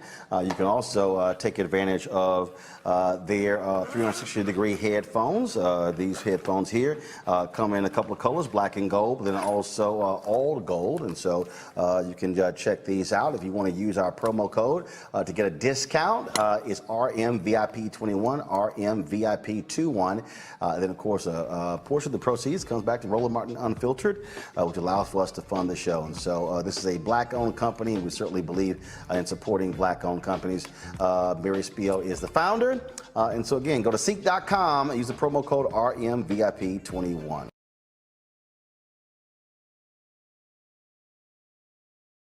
My next guest is not one of those stupid people, but he does like to call out stupid people. Y'all, joining us right now here at Spanish Hills Golf and Country Club is Dio Hughley. What's up, man? Dio, good to see you. Good to see you too, I've bro. been following you on Instagram where you've been trying to be very patient with some of these simple ass niggas. Yeah, that's right. Yeah, I'm trying. I'm trying. It's at a certain point, like in the beginning, I can understand a level of reticence. All the questions that. But now we have enough data for you to be making a decision. And if your decision is no decision, then I can respect that. But there are a couple of things you need to do. One is to stay away from people, and to accept the fact that you are a drain on the system. So I think the funny thing I see about people who aren't going to take the vaccine, they don't go to Facebook when they get sick. They don't go to Instagram when they get sick. They go right to the hospital, and they become a drain on the society. And I think that if you have the courage of your convictions, stay, like it's all these people. You won't wear a mask, God will protect you, but you don't have a problem carrying a gun. Like, what is he, busy that day? And so it just doesn't make sense. And for our people, for us, it's killing us disproportionately and largely because of misinformation. Now, I got sick. I got my family sick. My son still you got COVID. You got COVID. I got COVID. Yeah. I passed out on stage. I was suffering from my son got sick. He still has to go to a cardiologist. Everybody at my work, there's one of my co-workers that had blood pressure issues from then till now. So you almost kill somebody, and it changes your perspective. I had long haul COVID so bad that, Roland, I'm gonna tell you, it was many days I thought I was gonna punch my ticket. I was like, I'm not gonna live my life like this. And so all these people who think that your motivation is just that you're paid, as asinine as that you're paid by a pharmaceutical company. How about you got sick, you sicken people you love, and you would rather that people didn't have the same experiences you did. Experiences isn't the best teacher, it's just the hardest. I showed the video last week. There was a lawyer in the UK, white guy. He goes, well, I'm glad I got COVID. I'm glad I got COVID so I can show y'all this is not that big of a deal. It's just like the flu. So he records these videos, and then he recorded one of the videos. He says, well, last night I was in lots of pain. He says I was curled up in the fetal position for 6 hours. And I was sitting there thinking, I've had the flu. I ain't never been curled up in the fetal position for 6 hours. Right. That sounds painful as hell. Well, it was 9 days later, his ass was dead. Well, I think that, but people refuse. People often they cite the Tuskegee experiment, and the families, the descendants of those people came on and said, so it's nothing that's going to satisfy some people. Dude, I had one of these ignorant, super weave YouTube historians dogging me because I had Dr. Ebony Hilton on. We were talking about Tuskegee, right? And we're discussing it, and I said, y'all, I went to the museum in Tuskegee. Right. They made it clear they were not injected. They actually were not treated. Like Henrietta Lacks. And all these folks were sitting here, oh, Roland Martin, you wrong about it. We live streamed the event from Howard University of those Tuskegee descendants, and folks sitting there, well, I don't know why you saying that. At the same time Tuskegee was happening, black and brown people all over the country were being immunized for polio, right? At the same time that happened, right? So it's really it's really math. In order to get herd immunity, you need 80 to 90% of the population. Since they only comprise 58%, and we are 13%, and Latins are 30-some%, you need that collective, because there are only two viruses. Well, there's only one virus that has been eradicated, and that was the polio vaccine. And it took 184 years to do it, and that was because they had to immunize the entire world. There you go. And they killed it. So you have to immunize. Right now, these same people who are talking about all these things that they're not going to do are protected by vaccines. The same vaccine that Jonas Salk, a variation of that, that he invented in 1954, my granddaughter took who was 3 months old, who was 5 months old, took. So, and the reason we don't have those things, the mumps, the measles, the polio running rampant. Matter of fact, polio is in two places, in Afghanistan and it's in Pakistan. And they're going to, and once they get rid of it there, they'll eradicate it. So you're protected by the very vaccines. If you want to leave and go back to Africa, you're going to take a bunch of vaccines. Hey, Doc, if you want to go to school, you're going to take a bunch. So it's you will not go into that country. You can't. Well, you can if you, well, I don't know how you think you can't go to college. You can't. There's so many things you can't do. And really, it's getting to a point where, so, you know, the company I work for, Friday, made a mandate that you had to be vaccinated. And I think that once the FDA approves one of these vaccines, companies are going to have cover, and they're going to say, you got to take it. And then we'll see how convicted you are. Because instead of ramping up your immune system, you better brush up on your resume. I hope CMOS is hiring. Because it's I had a brother, we stopped by the restaurant. I was in Houston Thursday, Friday, Saturday. My aunt passed away. We had a funeral, and we went to dinner. And and 6 of us, 3 of them doctors, 2 emergency room doctors. Right. So the brother comes up, waiter, no mask, and so he's talking. I was like, whoa, whoa, whoa. I was like, first question, are you vaccinated? He says, no. I said, your ass need a mask. I got up, went to the manager. I said, first of all, do you require your waiters to be vaccinated? He said, no. I said, well, you damn sure need to require them at least be wearing masks. Right. I said, that was in Houston, right? It was in Houston. And he said, but don't you know that the apparently Corona does not exist in it doesn't exist in Texas or Florida. So I think it doesn't. Apparently it doesn't. But. Because Abbott and DeSantis just swear it doesn't. And I made the manager go get that brother a mask, and I pulled him aside. I said, he said, boy, I got some questions. I went, 1, 2, 3. Here are 3 black doctors who can answer any question you have, bro. You know, and I'm not. Ultimately, it's this for me. My motivation is what my motivation has been when someone is slain by the police. My motivation is what my motivation has been when we talk about voting, because I think we pretty much have the same kind of overall perspective. My perspective is what it has been now. I'm trying to do, and I'm sure you are trying to do the best we can for our people with the situation we have. ultimately, there are facts you cannot dispute. 97% of the people who are in the hospital are unvaccinated. 98. Okay. Lollapalooza had a big festival. 385,000 people showed up. 200 people got sick. 1,000 showed up outside of the Milwaukee arena where they won the NBA championship. 500 got COVID. See, and so and all those, and the requirement at Lollapalooza was that those people be vaccinated. 90% of them be vaccinated, and the others show a negative COVID test. Contrast with Roland Loud and see the only place where there's more virus in Florida is Louisiana and Botswana, literally. So people can have their. My question is this: we know that there's no debating that the virus actually exists and it is causing a great deal of harm.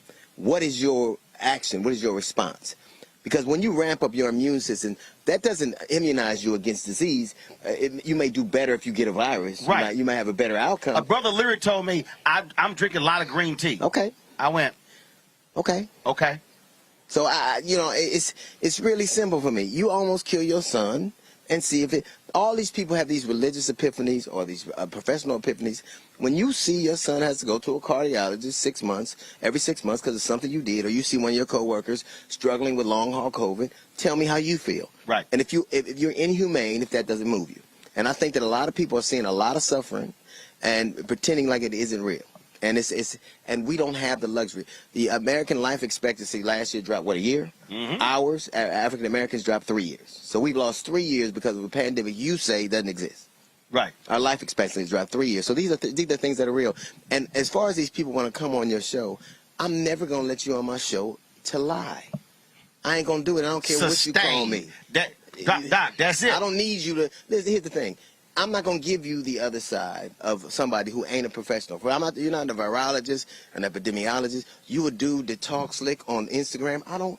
And you lied, and you literally lied so much you can't even tweet from your own name because you've spread so much misinformation that you're a known liar.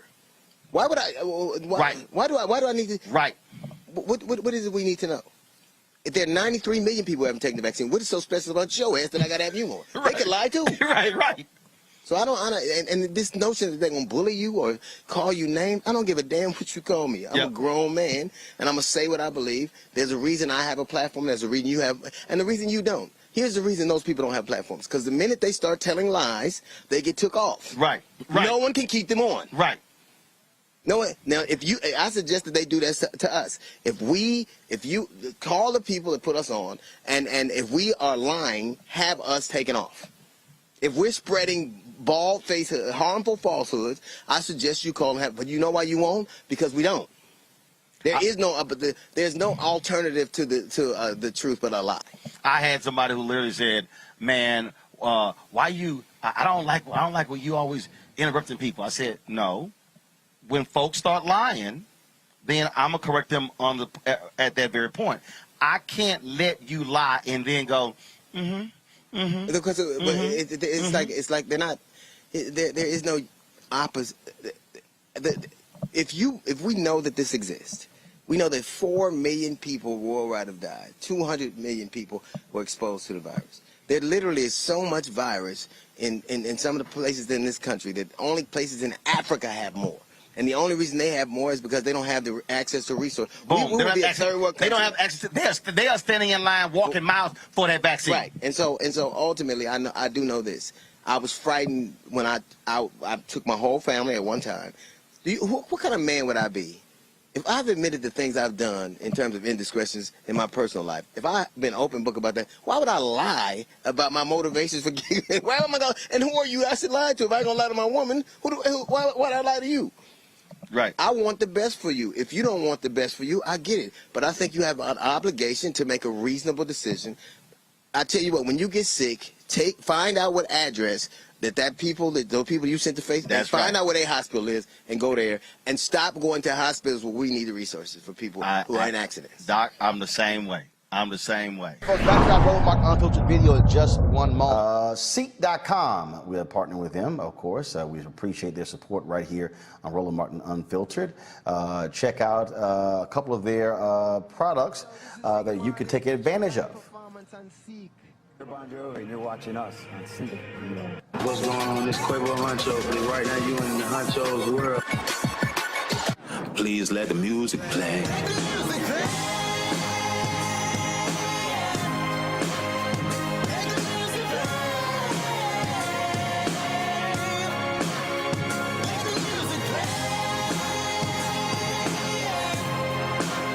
Enjoy the Seek.com video by using one of their virtual reality headsets. All you do is just pop your phone right here into the VR headset and enjoy the content.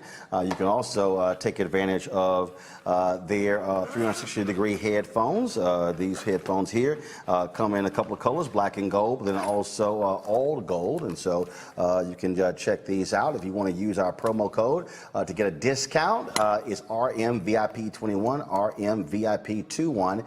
Then, of course, a portion of the proceeds comes back to Roland Martin Unfiltered, which allows for us to fund the show. And so this is a black-owned company, and we certainly believe in supporting black-owned companies. Barry Spiel is the founder. And so, again, go to Seek.com and use the promo code RMVIP21.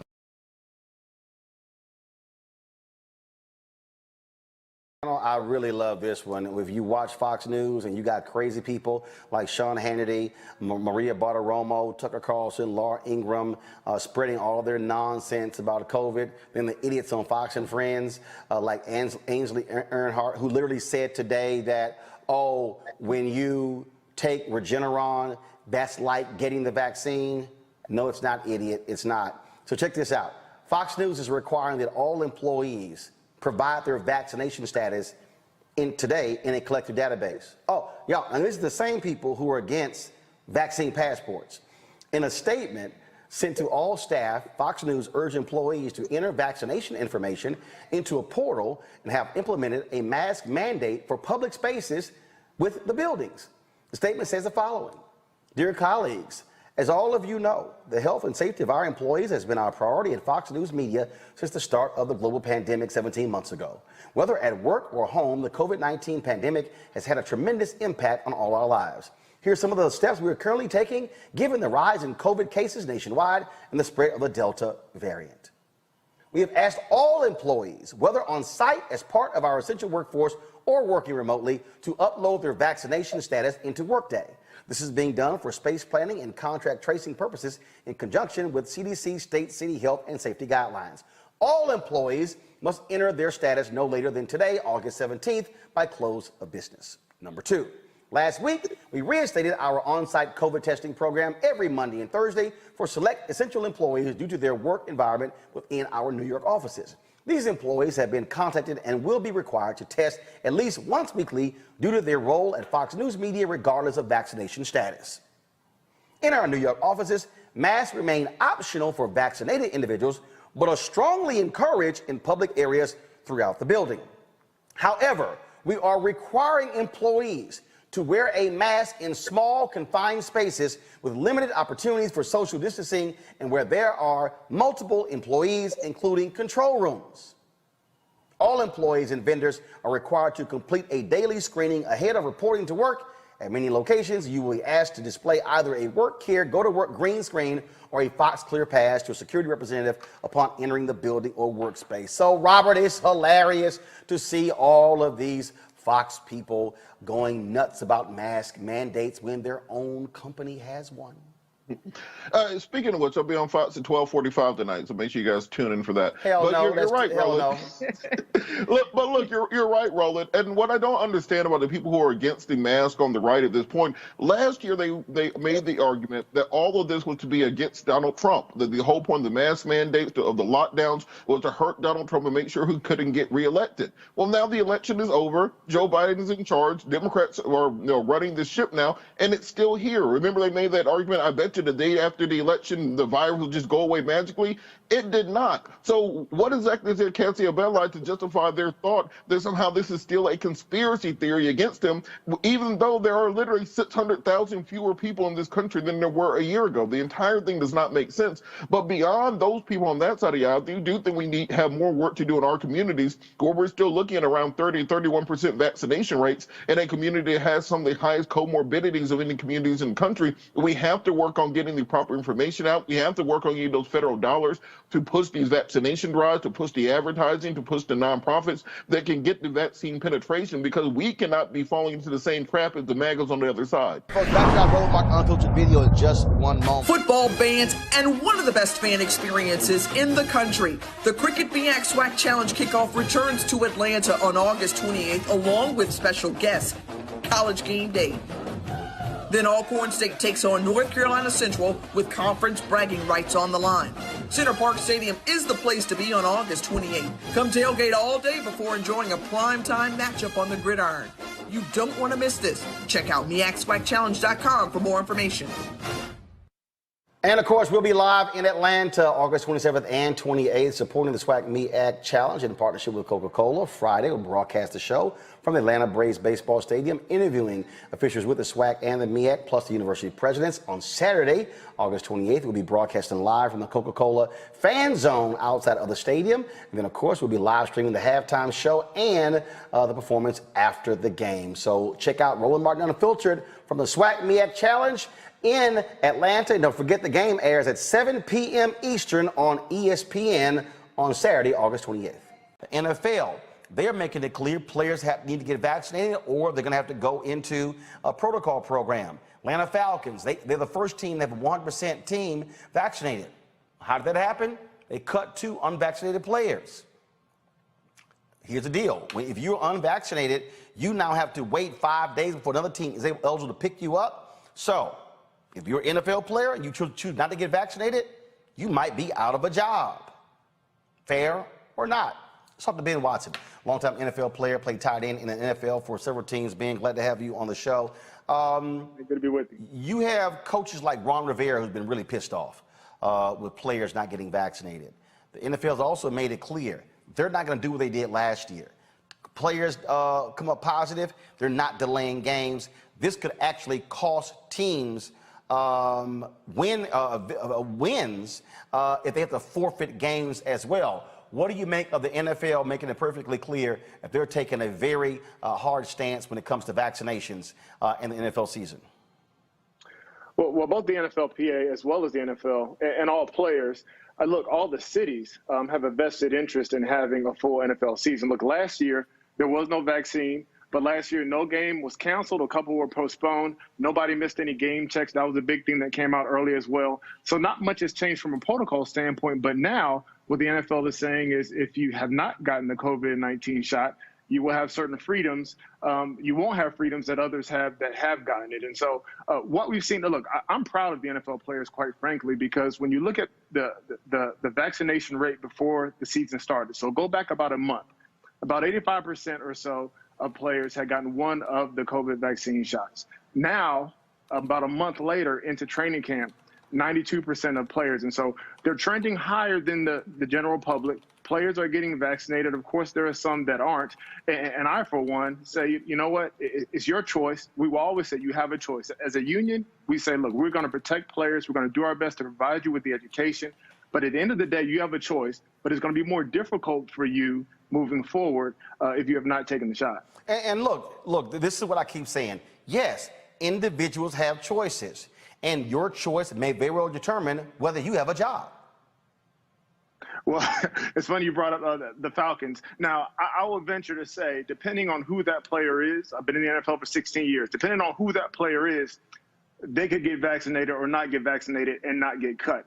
And so I'll venture to say that those who were removed from the team, the Atlanta Falcons, were probably on the lower end of the depth chart. But yes, even coming in, look, it's difficult for teams and staffs to deal with this. You have vaccinated players and coaches that are coming up testing positive, unvaccinated testing positive. And this needs to be a safe environment. So if you haven't been vaccinated, you'll be subjected to many of the same protocols as last year. Contact tracing, mask wearing, social distancing. If you are vaccinated, you have different freedoms. And so as the country goes, you will see the NFL go. And as you mentioned before, cases are skyrocketing. And so it's a very real and present danger, but it's also an evolving virus that we don't have all the answers to. Well, how about this here? You have also coaches. NFL announced that Tier 1 personnel must be vaccinated. Well, the Minnesota Vikings, they fired Rick Dennison, who was their assistant coach, because he refused the COVID-19 vaccine. Again, Dennison had a choice. He made his choice. They said goodbye. And also what's specific about that is that coaches are not unionized. And so when you have a union like the NFLPA, we can negotiate with the league. We can protect our players. We can agree on certain protocols, which are the protocols that are in place right now to prevent these sorts of outbreaks, so to speak. But coaches don't have that. And so you see a coach getting fired simply because he didn't take a vaccine. One of the things, we're bringing in a panel here, Reese. One of the things I think is important here, that what we're seeing, when Ben talked about you're seeing the increase in people getting the vaccine, it's because when they realized their jobs were on the line. Same thing happened. Look, people are sitting here, is the federal government going to issue a mandate? Guess what? Corporations finally said, we're not waiting on y'all. So when Disney and Walmart and law firms and other companies start saying, you ain't vaccinated, you can't work here, the hospitals did it. I mean, I see these people out here protesting who work at hospitals saying this is unfair. And the hospital's like, what the hell are you talking about? We're the ones who are in the medical business. You get people who work at nursing homes who are complaining, same thing, but we've seen so many people who died of COVID who were in nursing homes. This is what happens when private business, when big business says, okay, y'all can fight over those mask mandates and all sort of stuff along those lines. Even all those yahoos on Fox News, we discussed it yesterday, they're running their mouths on the air about mask mandates. Guess what? The company that cuts their checks got a mask mandate. Fox News yelling about COVID passports. Every person who works for Fox News got to put their information in a database to show and prove they're vaccinated. So it's amazing how folks run their mouths, but when the company says this is how we rolling, you can make your choice. Keep your job or get that shot. And it's quite disingenuous, honestly. If you have people that are vaccinated, people that have taken the shot, but then they will continue to talk about the fact that others maybe shouldn't. Also, I would venture to say that this is a result of some education, because especially in the NFL, you have very healthy individuals. You have individuals who have played an entire season last year without missing game checks, without missing games, even though there was no shot to take. So the protocols that were in place were clearly working. You also have the history. We talk about it all the time. There's a history when it comes to medicine, and especially the Black community, and how we have been mistreated, how we have been impacted unfairly, disproportionately, all the way going back to medicine. So there's a hesitancy that's there, but also there's the education. You wait, you listen, you learn, you talk to other people, you talk to the experts, you see the things that are happening, and then you make your personal decision. So specifically, you start to see that this rise. Yes, part of it is because many players did not want to have to deal with some of these inconveniences, getting tested every day, those sorts of things.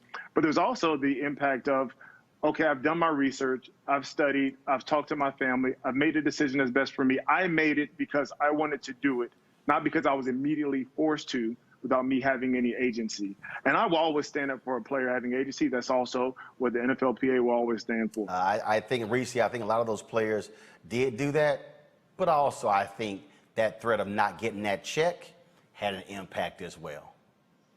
I mean, let's be honest. The honor system didn't work, right? I mean, people were given 8 months to make the choice to get the vaccine, to do what's in the best interest for their health and for the best interest of the country. That's why we have a concept called public health. I know people are all up on their high horse about personal choice. Well, unfortunately, we're in the middle of a pandemic. Your personal choices impact everybody else around you. And so I think that everybody had as much patience as they possibly could, but when they saw that we were starting to plateau when it came to people taking the vaccine, and now there's a surge of the variant, the Delta variant, and that's not the last variant that we're going to have, and people were not being persuaded, and actually they were doubling and tripling down on not taking the vaccine. These corporations and the government had to step in and say, listen, take the vaccine or you're going to have to suffer the consequences. We're not going to subsidize your obstinance when it comes to believing that you don't have to take the vaccine. If you want to spend a whole bunch of money on sea moss and vitamins and increasing your immune system, more power to you, but you're not going to be able to, without consequence, go into the emergency room and increase the medical costs for everybody in our company when it comes to corporations and their healthcare, because they have to pay for that. And the same thing with the government. And so we tried the honor system with the mask, and all kind of people dropped the mask, and we saw a resurgence of COVID. And so unfortunately, you have to twist people's arms to do something that is really in their best interest. And some people will disagree that it's in their best interest. But even if you don't feel like it's in your personal best interest, I think it's indisputable that it's in the best interest of the country, that we have as many people vaccinated as possible, that we're taking as many preventative measures in trying to stunt this disease from taking off even more. And, protecting those who actually have no choice but to not take the vaccine, like kids and like people with certain medical conditions. And so if you have to twist people's arms, hey, I think the country is actually still mild compared to other places like Canada, which just recently instituted a ban on air or public transportation if you are not vaccinated. They're not even offering accommodation for you having a rapid test. If you're not vaccinated, you're not getting on a plane. You're not going on public transportation, period. So I still think that when it comes to America, hey, maybe you can find a place that's not for vaccination that you can work at. You don't have to work for the federal government. You still have a choice, but your choice has consequences, period. Well, we had, of course, we saw this couple out of Florida, Adrian, who were arrested. They had a fake vaccination card when they flew to Hawaii. They their ass in jail right now. So you see that That's happening. forging a federal document. Huh? That's forging a federal document. Well, and I think that's the thing that people don't understand. You run around, talk about your little fake vaccine cards. You are violating the law. Oh, absolutely. And we've seen multiple stories of even healthcare professionals producing CDC cards either fraudulently, like not having received a vaccine, but being given a CDC card, or reproducing them and selling them illegally on things like eBay. Like, really? You think the federal government isn't out here monitoring the transactions of false documentation around vaccination? And it's not just employers that are jumping on the responsibility bandwagon. Insurance companies are now making you pay a larger portion of your hospital bill if you're unvaccinated and end up in the ICU with COVID complications, which I think is a reasonable. And look, I'm not the one who's going to be banging a drum for big insurance companies, but this is a reasonable. This is a reasonable carve out that they're making, because these folks are taking risks not just with their lives, but with everybody else's lives, and using up valuable healthcare resources in a time where it's not where folks are suffering from things that aren't just COVID. We also are seeing this impact in education, Greg. There are a lot of concerned professors out there as well when it comes to students returning to the classroom, kind of protocols that they actually have in place as well. The folks are putting out all sorts of things, talking about there were, you were having different, strikes at Spelman. I reached out to Spelman. They said that it's actually not happening. They laid out exactly what's going on about the fall classes. They will have in-class learning, but they have mandatory vaccinations requiring COVID-19 testing, symptom track and monitoring, contact tracing, mandatory mask wearing, frequent hand washing and disinfecting, physical distancing, isolation and quarantine measures. But again, you're a professor of these universities are requiring folks to be back in class, just like what's happening in NFL. People who are operating in close quarters, it gets unwieldy in terms of what you're able to control and who to control. Yeah, I think it's almost impossible to manage, Roland, quite frankly. I mean, this November will mark 30 years since Magic Johnson announced he was HIV positive, and we all remember that and the shockwaves it sent through. Whether it be Kirk Cousins with the Vikings or somebody else, I suspect, Brother Watson, it's going to take a superstar getting COVID, maybe even dying, to finally send a message in what was a $16 billion profit industry in 2019 that made only $12 billion last year, the NFL. I mean, it's entertainment. And, I've made the choice not to watch a snap since Kaepernick. But, yeah, I taught my first class over at Howard Law School last night in person. And I can tell you right now, I don't see how any entity any of the 400 colleges that have required that all of us be vaccinated, and most of those colleges and universities, by the way, in states that were voted for Biden in the election. So most of my colleagues at HBCUs, most of our colleagues, brother, since you're on the faculty at Fisk, are in the southern states, in those American apartheid states, being forced back. And I've been talking to a lot of my colleagues, and I'll tell you right now, whether it be students, staff, or faculty at any of these schools, especially our black schools, there's no way to enforce everybody all the time. The best you could do with all the resources would be kind of spot checks, temperature checks, maybe everybody's vaccination status has to be uploaded. And anybody who's been to the AUC knows the configuration of those schools. Spelman's behind a gate. They can do probably more than anybody. However, what you're talking about is a consortium. Any student in the AUC can take a class at any of the schools. And as a member of the faculty who, for the first time since last March, stepped into a classroom last night masked up with the students who are masked up, I can tell you right now, not only was I nervous, not only are they nervous, but this is far from being settled. And I don't expect any administration to be able to give any policy statement at any university that will encompass the desires and the will of the faculty for two reasons. Number one, the faculty is never of one mind.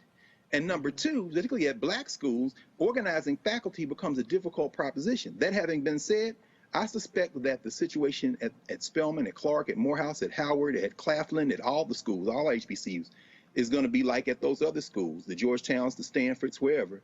It's going to be a fluid standard, because I read the piece that Spelman had on its website. It's 20-some pages. And on page 2, it talks about extraordinary circumstances. None of us knows what this is going to do next week, the week after.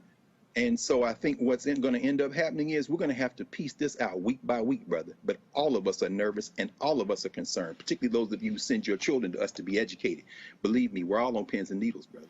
And Adrian, go ahead.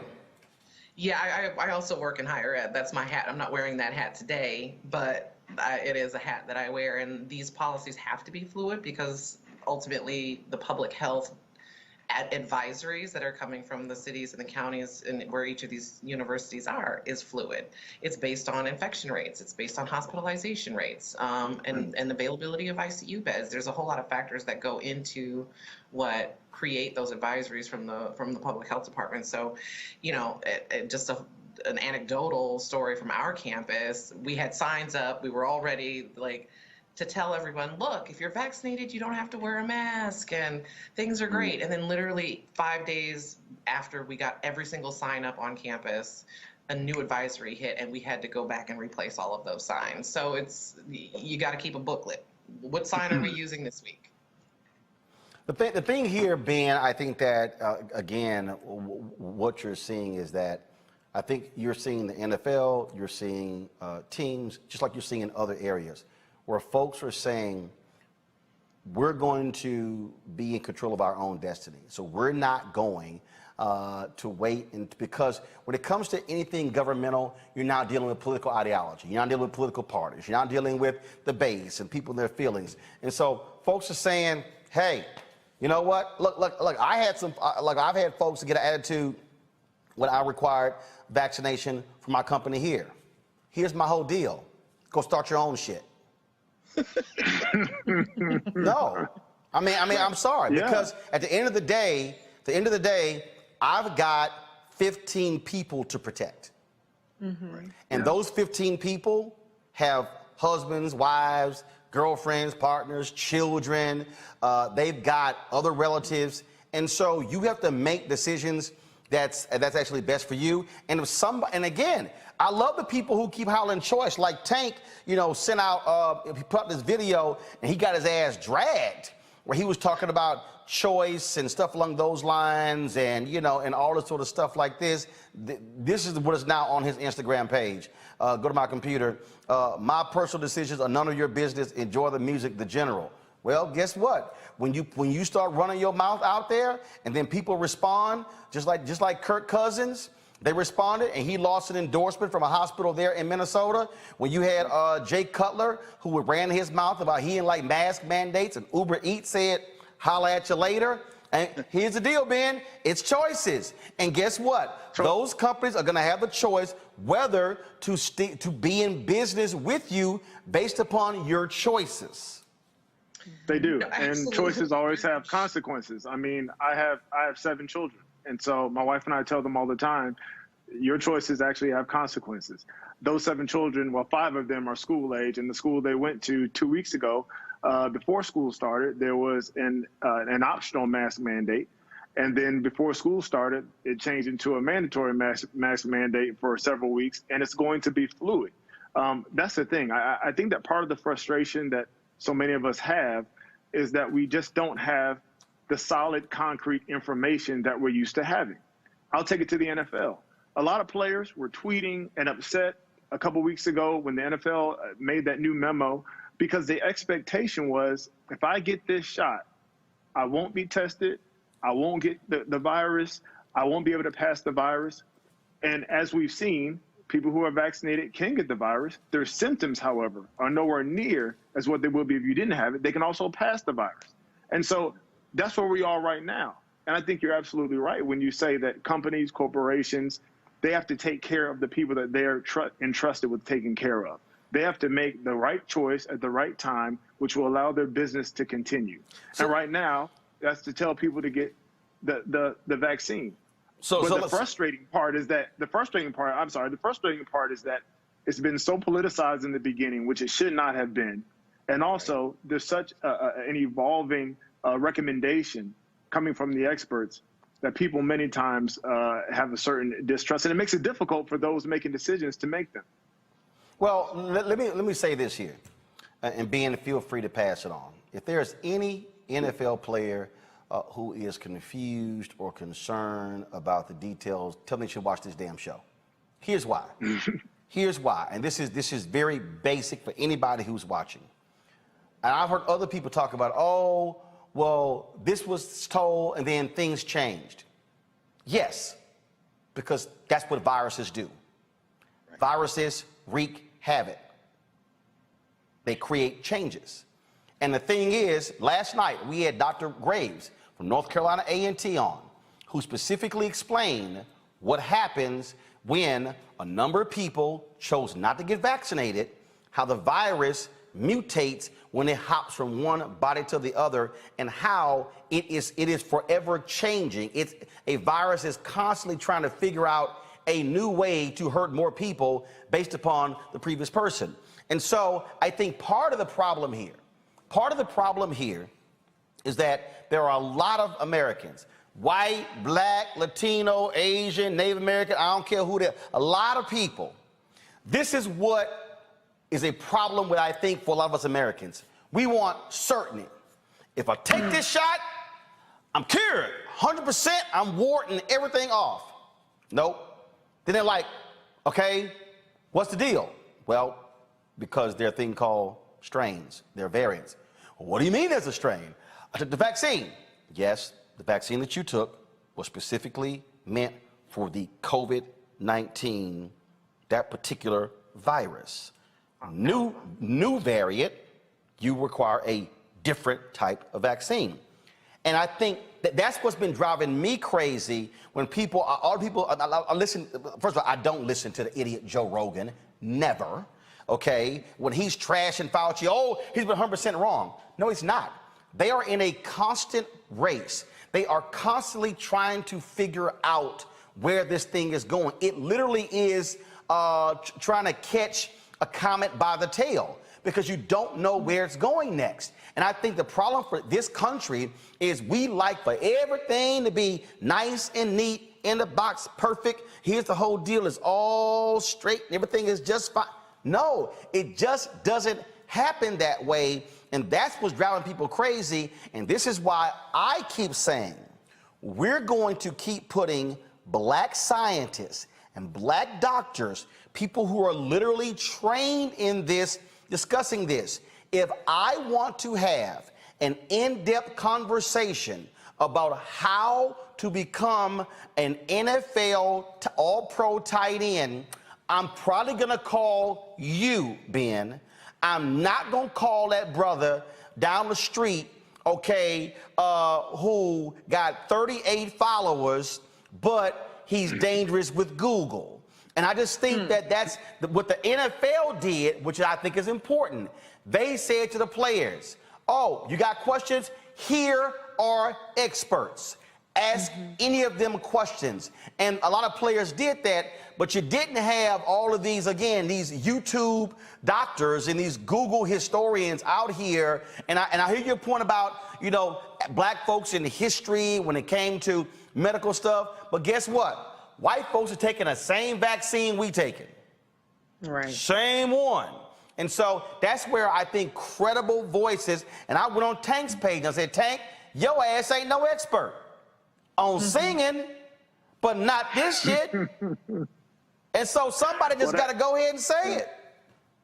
Yeah. And to your point, I mean, that's why the NFL is at 92%. I mean, I can't, there's not another population. I mean, the general population is nowhere near that. And so you're right about the experts. We got experts together. We've had, I say we, I'm retired now, but I've been on some of the calls. They've had several calls with multiple medical experts to ask all the questions that you need. A lot of guys were concerned about their families. A lot of guys are concerned they got pregnant wives, they've got little kids. Some guys, I even talked to guys that were in college over the last year, some guys who actually opted out of their last college year and they're going into the NFL draft. Some of them opted out because they live with their grandmother. They wanted to take care of her. And so the information is out there. And I agree with you 100% as far as the expectations. That's what's frustrating. But it's even more frustrating when you have a certain expectation and you feel like it's not met and you wonder what you can do to trust the next recommendation. You got to keep pushing those things out. So I'm gonna hit up. So go to my computer. I'm gonna hit up Ebony, and we're gonna see if we can do this. And so Ebony Hilton sent this out. This was in response to these posts that Bakari made. Excuse me, that Tank made. Bakari Seller slammed Tank for us, and then she said, "I honestly feel a candid conversation on a big platform going to help so many. Just go through questions. I'm volunteering myself," and she mentioned all these doctors. So here's what we are going to do.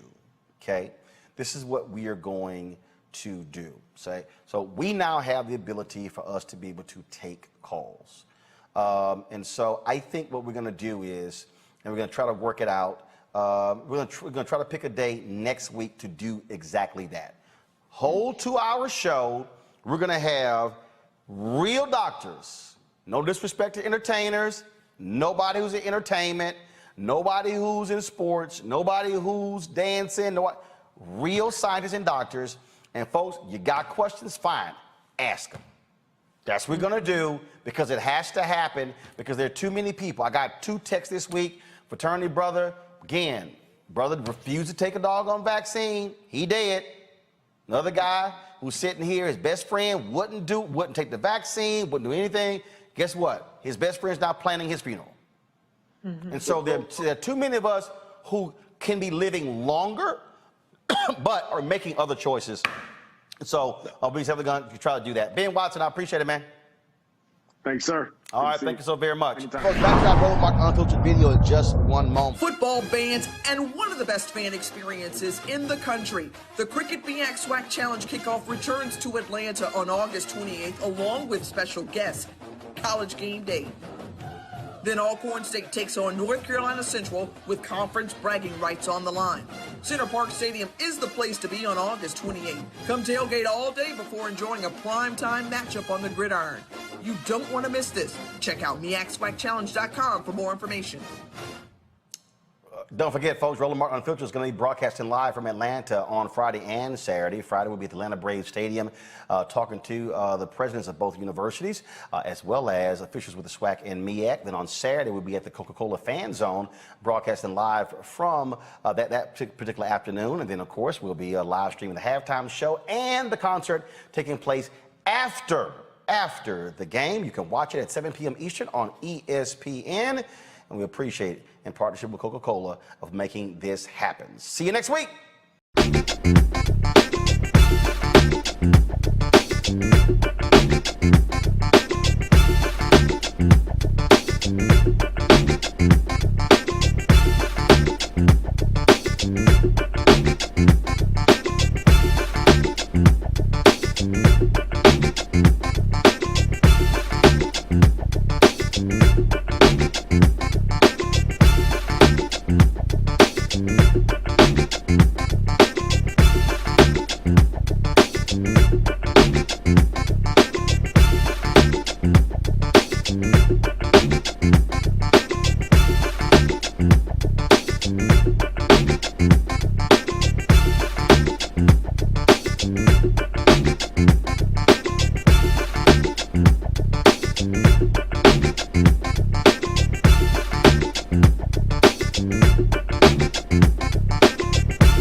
Bye.